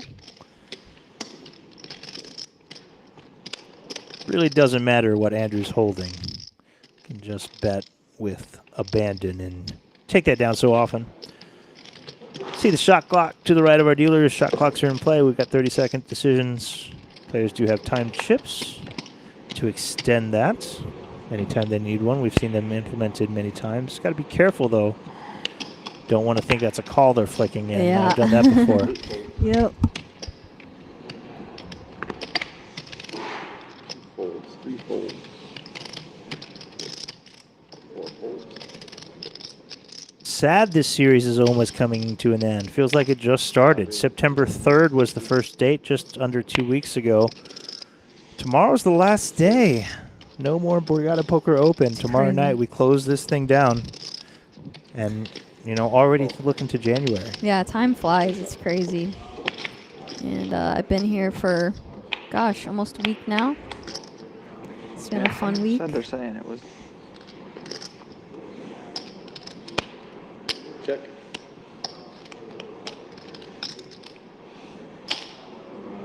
Really, really a big fan of what they've done for this series.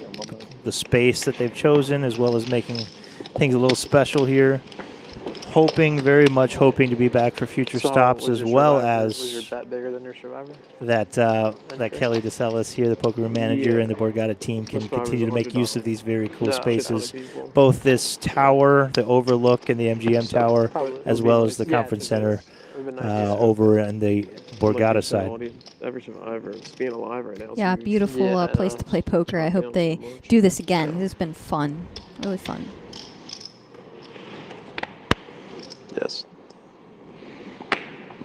A real hand for Carlene from under the gun. He'll open the ace You queen have to be in suited. Vegas to do the circle one, right? Yeah, so what I do is, when I'm there for the main event, Mhm.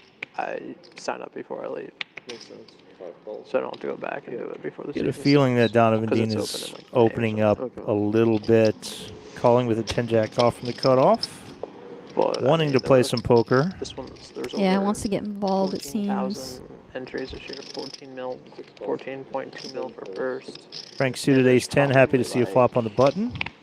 3,500 entries. We're going left 4 after ways 2 to a weeks. flop for the first time in a long time. Luis comes along with the crabs. I got 4 players. They usually chop, no? One of these hands is not like the other.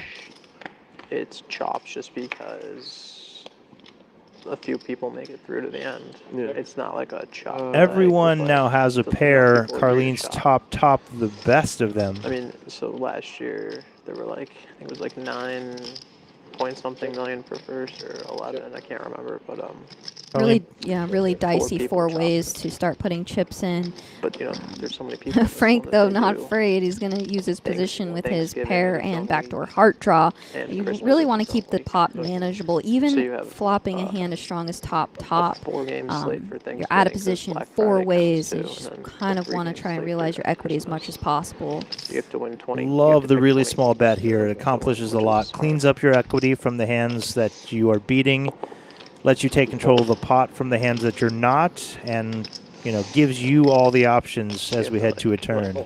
The Chiefs play Thanksgiving. and Now he has the Christmas. betting You lead. have to- A lot of to, good turn plan. You can't cards, just like use, this one. some of these Wow. teams, because if you 2 don't pair have for Donovan some of these Dean. good- some of the good Top teams, for then Carlene you Sued. probably have to take a dog on 3rd or pair on, and a or nut you flush could draw with a potentially- straight draw for Frank By Finaro. Christmas, I'd imagine this one may That's check crazy. I didn't through. think- I didn't know, like, Frank's got to know this interacts so heavily with his opponents as well. That being said, he does have the nut flush draw pair. Could get very dicey if he bets here. Yeah, I just think with 3 players left in the hand, you just want to realize, and that's what he does. He does check. Deuce of spades keeps Donovan Dean in the lead, and after seeing the turn check through, has to feel fairly good about his 2 pair. And if I'm Carlene, I do not feel very good about my hand at this point. For the same reason, though, after checking through on the turn, have to imagine there aren't too many 2 pairs out there. But because of Frank's flop bet, Donovan didn't have the real option to bet the turn. Check. Players may be surprised if Donovan's hand gets to showdown.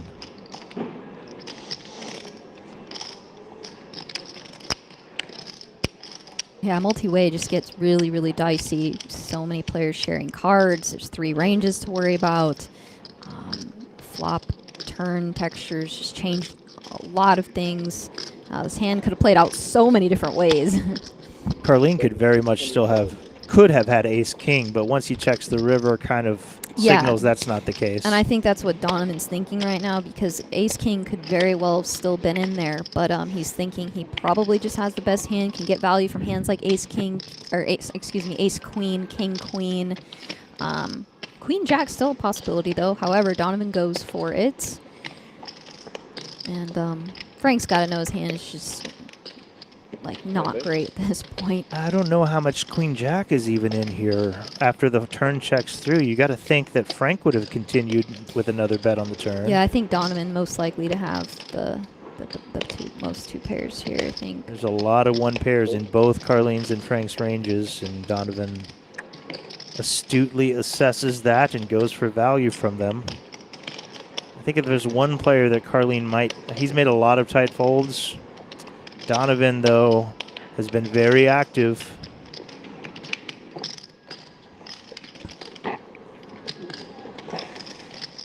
Carlene may be tired of folding. That could come into play here a little bit. I always say you only have so many hero folds in you.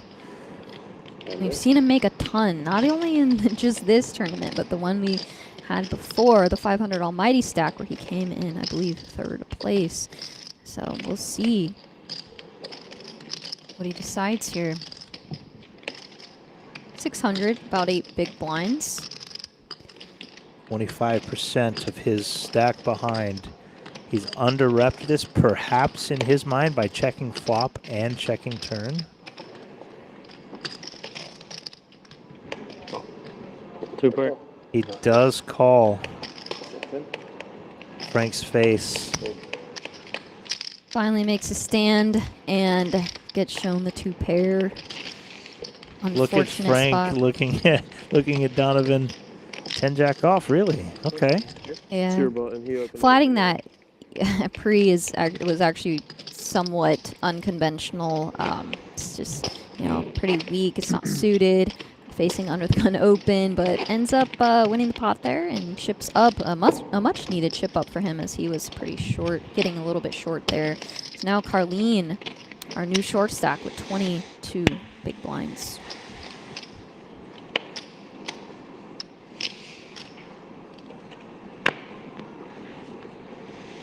Three folds. Four folds. Five folds.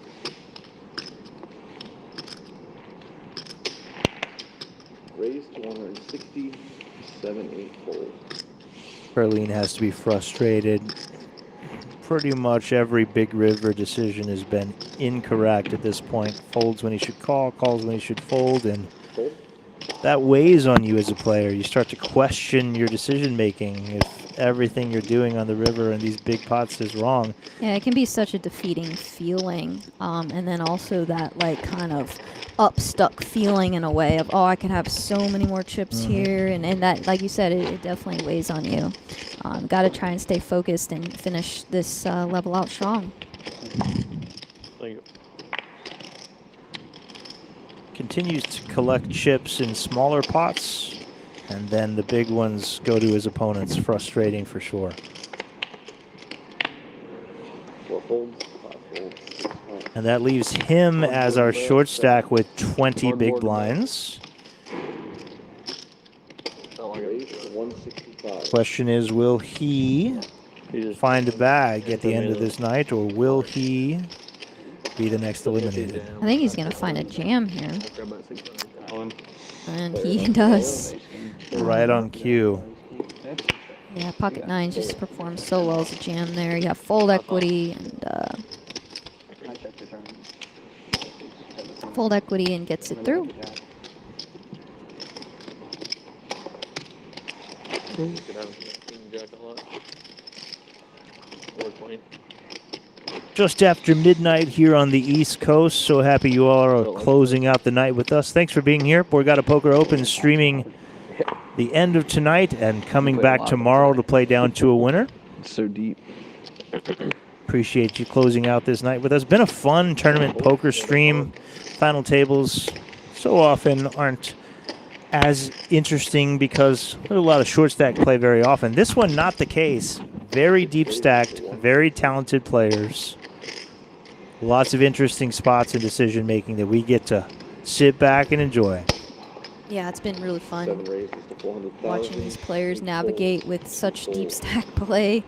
It's not a bunch of all-ins. It's a lot of calculated decision making. How often do you see four-way pots at a final table? Yeah, it's not likely. It's not the norm. Andrew stepping on the gas with a 3-bet with a king-queen off. Look at Josh in the big blind, contemplating. Josh doesn't like to fold. I think he wants to get involved. It's just been really thoughtful about his decisions so far. This is one of those where if he thinks that Andrew thinks that Frank is light, a squeeze spot? Yeah.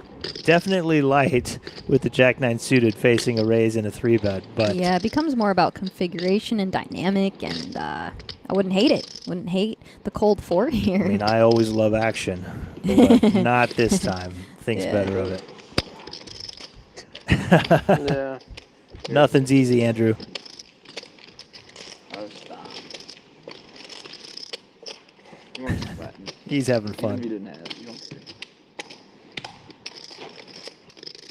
Said you didn't have it. No, I think he said you weren't sweating, even if you didn't have it. You don't really care.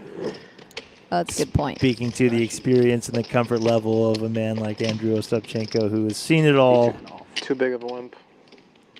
Look at him. A little insight into Josh's mind. Like, I wanted to. I'm just too big of a wimp. Wanted to just put in the light 3-bet with the Jack-9 suited. Finaro with a real hand. The Snowman pocket 8s from under the gun. Opens it up. 2 folds, 3 folds.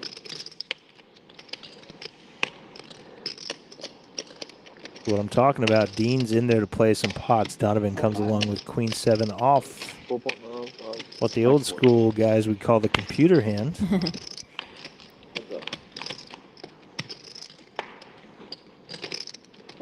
Nothing there. Not even a heart to be found. King 9-3.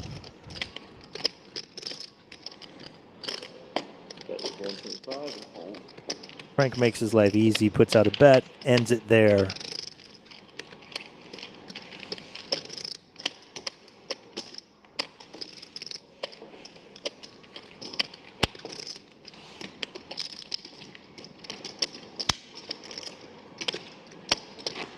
Ashley, How you holding up? next stop for you. Are you going back home after this? Yeah, happy to be home for a little bit, get settled in there. Travel's been nonstop for what feels like 2 straight years, so happy to get a little bit settled in, and then take about 3 weeks off, and then head to do some fun stops.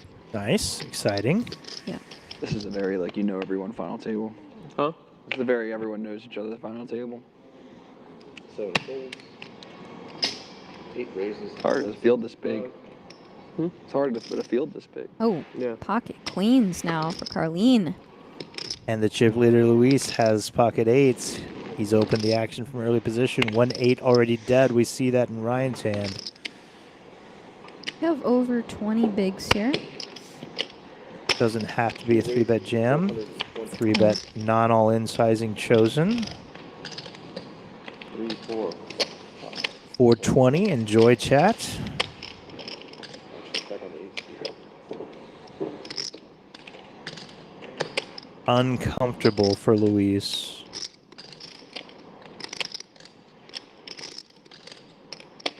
There's always the voice in the back of your head telling you you're the chip leader. You get to control things. And yet you get 3-bet by the short stack, and you have pocket 8s. Could this be the hand that rights the ship for Carlene? Well, it's a step in the right direction, although not a huge chunk. His queens will earn him the pot via the 3-bet.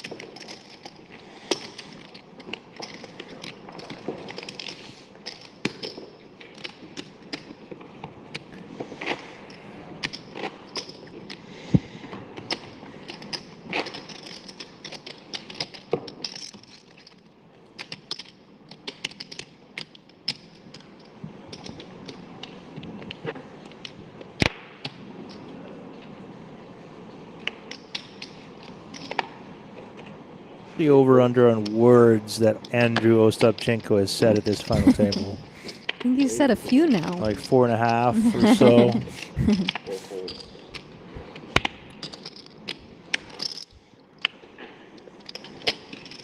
Carlene opens it up, back in action with the ace-10 suited.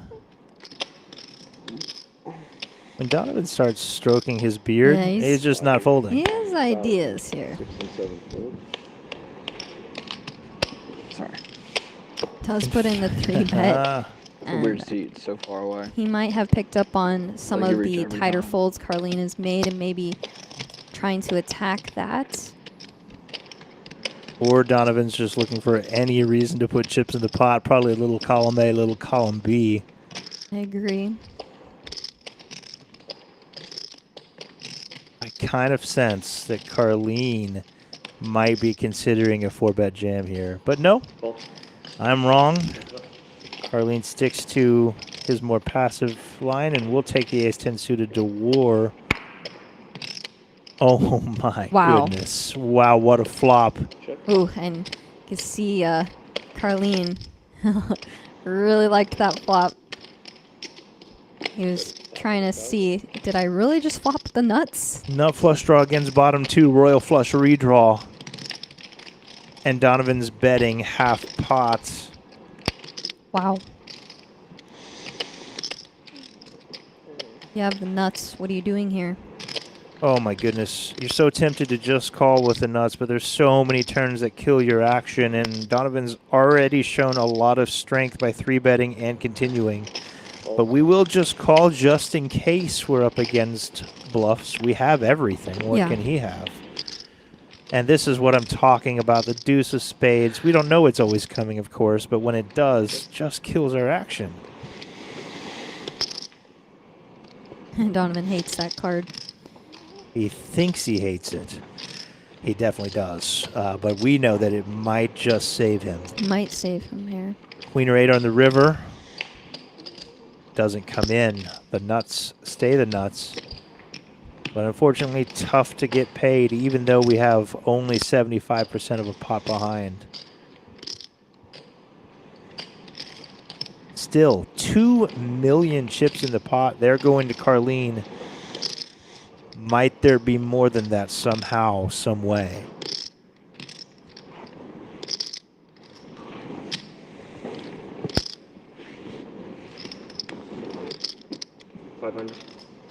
Quarter pot bet. Snaps and it. A snap call from Donovan. What it came. He said, I'm glad it came. Said, what a game. Oh, did he? I think. Okay. Either way, either one works. Yeah.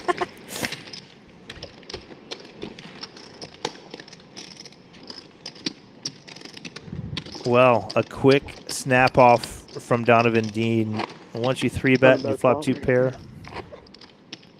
even on a 4-liner to a flush, just he thinks too strong to let that go. And what a hand for Carlene. All of a sudden, nearly 4 million goes from the short stack to middle of the pack. And I was just about to say before that last hand started, it's, you know, it's anybody's game at this point. We've seen the short stacks change so often. You know, Donovan was short, then he got, you know, chipped up a little bit, and then Carlene was short, now he chipped up. So it's just speaks to the playability and the structure, and it's anybody's game at this point. Obviously, making the nuts, it's not hard to get paid, but it seems like for Carlene, whenever he's the one doing the betting, raking in chips. Whenever he's the one check calling, making the wrong decision. But it balances out. He's got 4 million, which is about where he started the day.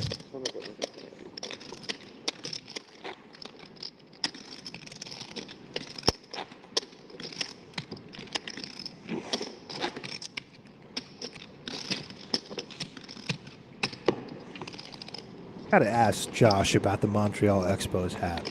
Feels like a statement piece, unless he's from Montreal, which I don't believe he is, but maybe.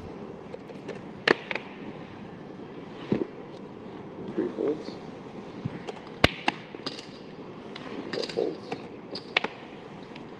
5 folds, 6 folds.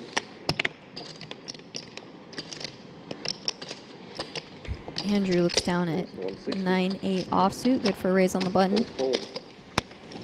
Quick folds all the way around.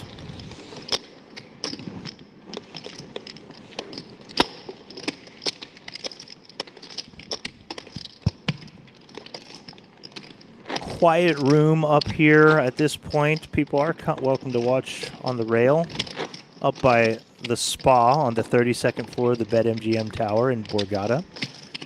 Or the MGM Tower, that is. I'm so used to just saying BetMGM Poker here as other sponsors of this tournament. This whole series, that is. I'd imagine tomorrow for the final table when we come back, we'll have more railbirds cheering their people on, but as it is well into the night here, quiet room, just the staff, the 7 players, and the reporters.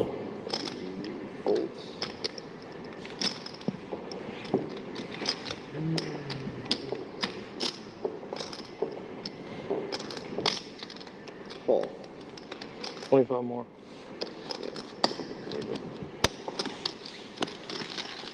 Dean back in action. Pocket 8s versus the ace-9. Ryan in the big blind. Still best with the 8-8. That's 175 and fold. Quick bet, a quick fold. Dean gets a few of his chips back from that last hand.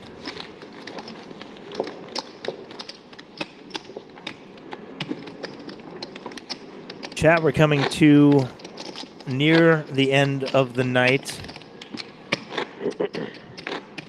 Probably about 15 minutes left to play. Let us know who you're rooting for. Drop it in the chat. Who do you want to win this thing? 7 players left.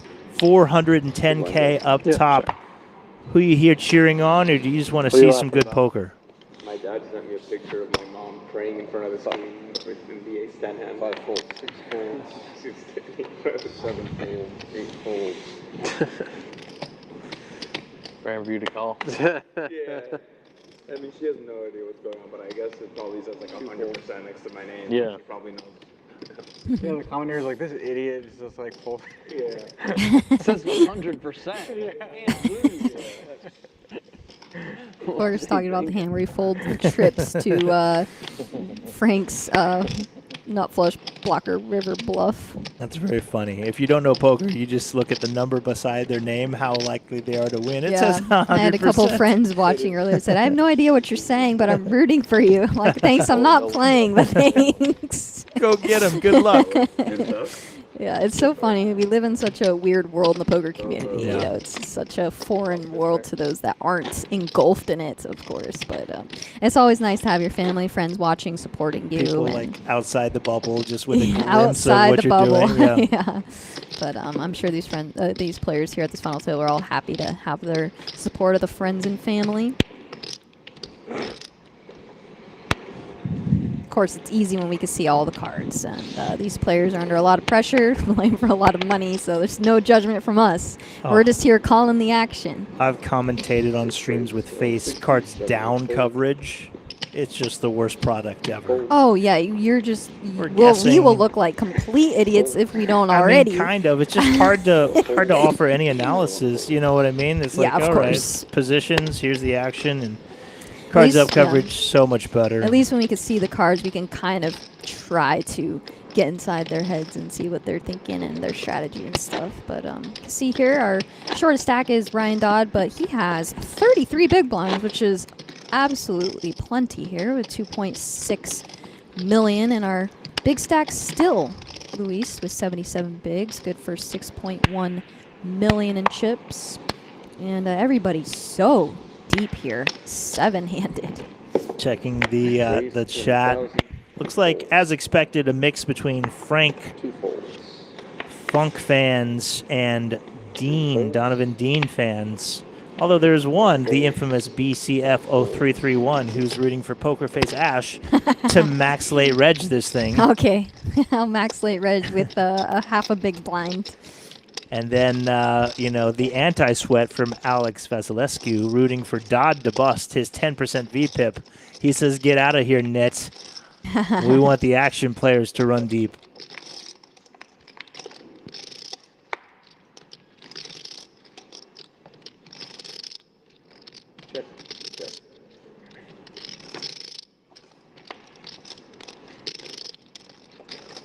Paired board. Frank into big blind holding 8 high, sees a check back from Andrew. Ace high, often good here, but looking to get to a showdown as cheaply as possible.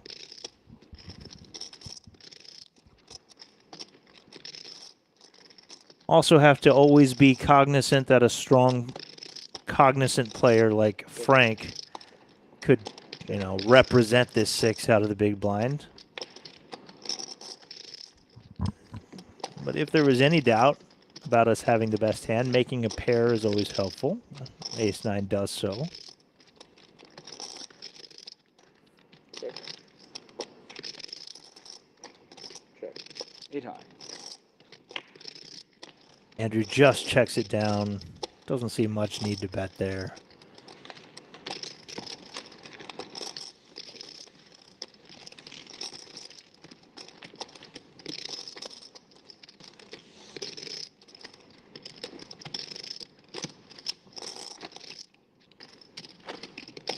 Thanks, Alex. Always nice to get the names right. Try my best. Yeah, it's spelled like it sounds, right? Easy enough. I imagine you've had quite a few botch jobs in your history, so happy I wasn't one of them.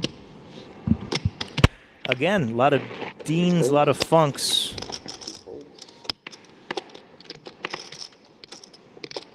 Yeah, we've been talking about Donovan Dean's run out at Cherokee. Won it, the main, in 2022. Won the same main just last month, 2024.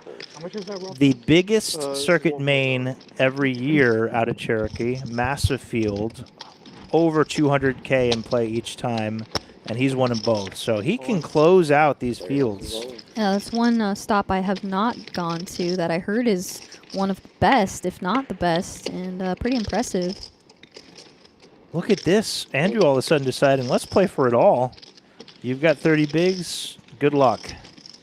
Shoves the ace-queen from the big blind and gets the fold from Ryan.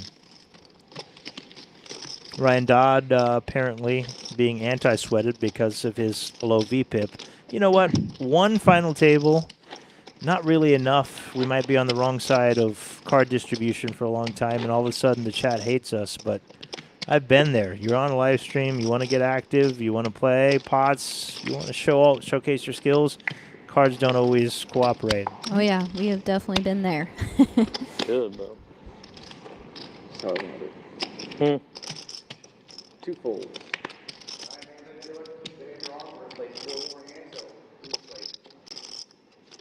Yeah, 391K for first place. That was the 2022 one. Wow. What a score. That's just massive. WCP Circuit's Yeah. the one that just finished just yesterday. A smaller stop, but it was 80-something thousand. So that's the difference in a stop like Cherokee, which is perpetually the largest attended field. And he's got 2 of them. That's quite an accomplishment. Well, you can see how he did it. He has aggression. He gets involved. He likes to play pots. Goes a long way. Calling hands is like Andrew Best, ace high. doesn't matter. Luis can't win if he checks. Does check though. Stanton's in the house. Stanton, I believe, made the final table recently this series. Stanton Tetnowski. Was it the almighty million? I don't know. We've done a few live streams. I know he made one. Good to see you rooting your people on here. You heard the tournament director say 4 more hands. I believe that's us. Oh, wow. 4 hands left to play. So regardless if anybody busts, we're going to play these 4, and then we're going to bag up for the night. Tomorrow's day 4 action will see us play to completion. We'll come back, unless told otherwise, at 12:15 p.m. for day 4. Live stream on a half-hour delay will be 12:45 Eastern. Wait, that means I have to get sleep tonight. Yeah, you better. Oh, my No goodness. staying up till 5 a.m. Oh, my We gosh. need you again, and based on the chip stacks in play, We're going to be here a it's while going to be tomorrow. another long day tomorrow. Wow, and as we're closing this off, Andrew waking up with a monster on the button. What a life to wake up with pocket aces on the button. And of course, Carlene has a more than playable hand in the big, so we are going to go to a flop. Yeah, this has been such a blast. And, well, a little something for Carlene and a lot of something for Andrew. Quick check from Carlene. A small bet from Andrew.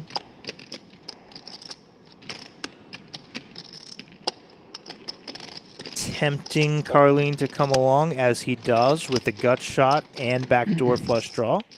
Oof. Which does present itself via the 8 of diamonds.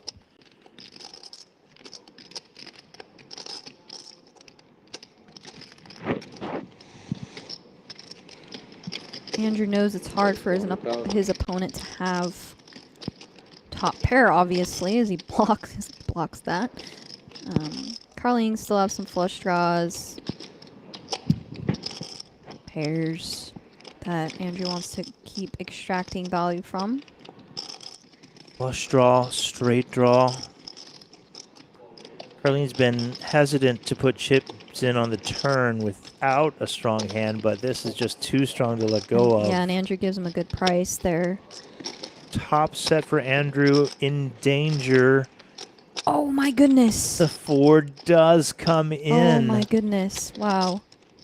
If What a river. If you're Andrew, there can't be many 3s in range after a chunky bet on the turn, but pairs and straight draws, pairs and flush draws, gut shots and flush draws, all possible, and Carlene checks it over. Wow. Will Andrew go for value with his top set, or will he sniff this out? Top set of aces too good to just check back? I think most of the time, Look yes, at but this. he does find the check. Oh my goodness. Will he Carlene's show? gonna puke. Look at He's the smile. gonna absolutely puke when he sees that. Wow.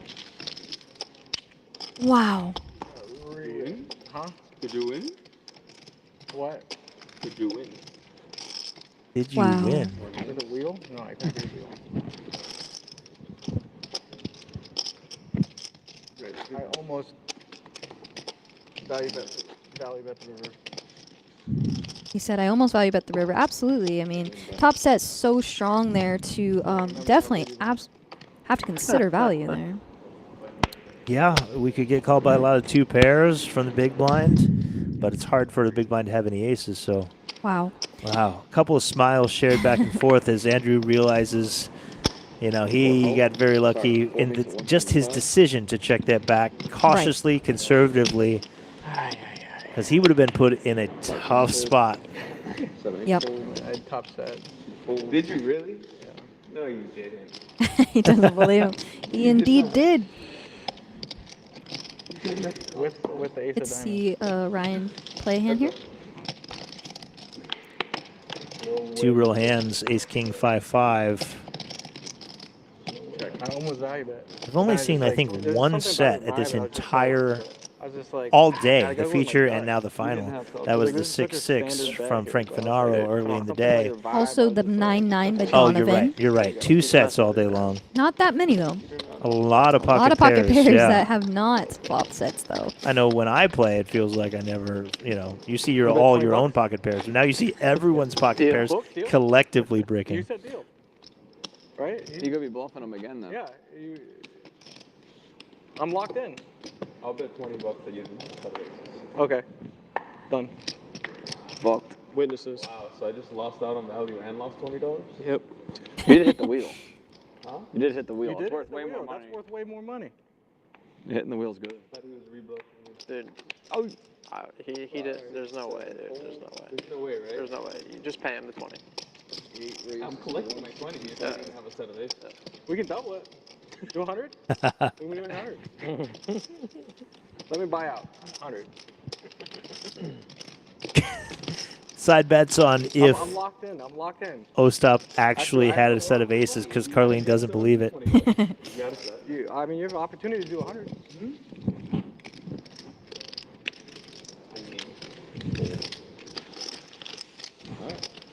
That is an incredible I'll bet check you 20 back. that you didn't have aces. I already. 20? Yeah, Not 100? 20. Okay. 20's fine. All right. I'm looking. We're good? Yeah, yes or no? We're in for 20? Yeah, we're in for 20. Okay. Look at this. He's collecting money. He's happy to make that bet. He knows he had it. 26. Why would he keep offering it to other players if he didn't have aces? These guys are getting duped right now. Yeah, I mean, They're gonna see it in like 30 minutes. Ah, thanks, Alex.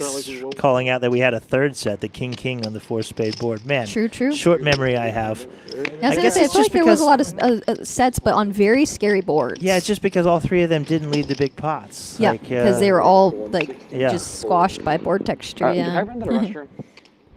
That's it, right? Andrew suited ace under the gun 1. That's the last hand, right? I think we are playing the final hand here, so This is the last hand. This is the Players who have folded are out of action and running to the restroom. We're on our way to bags.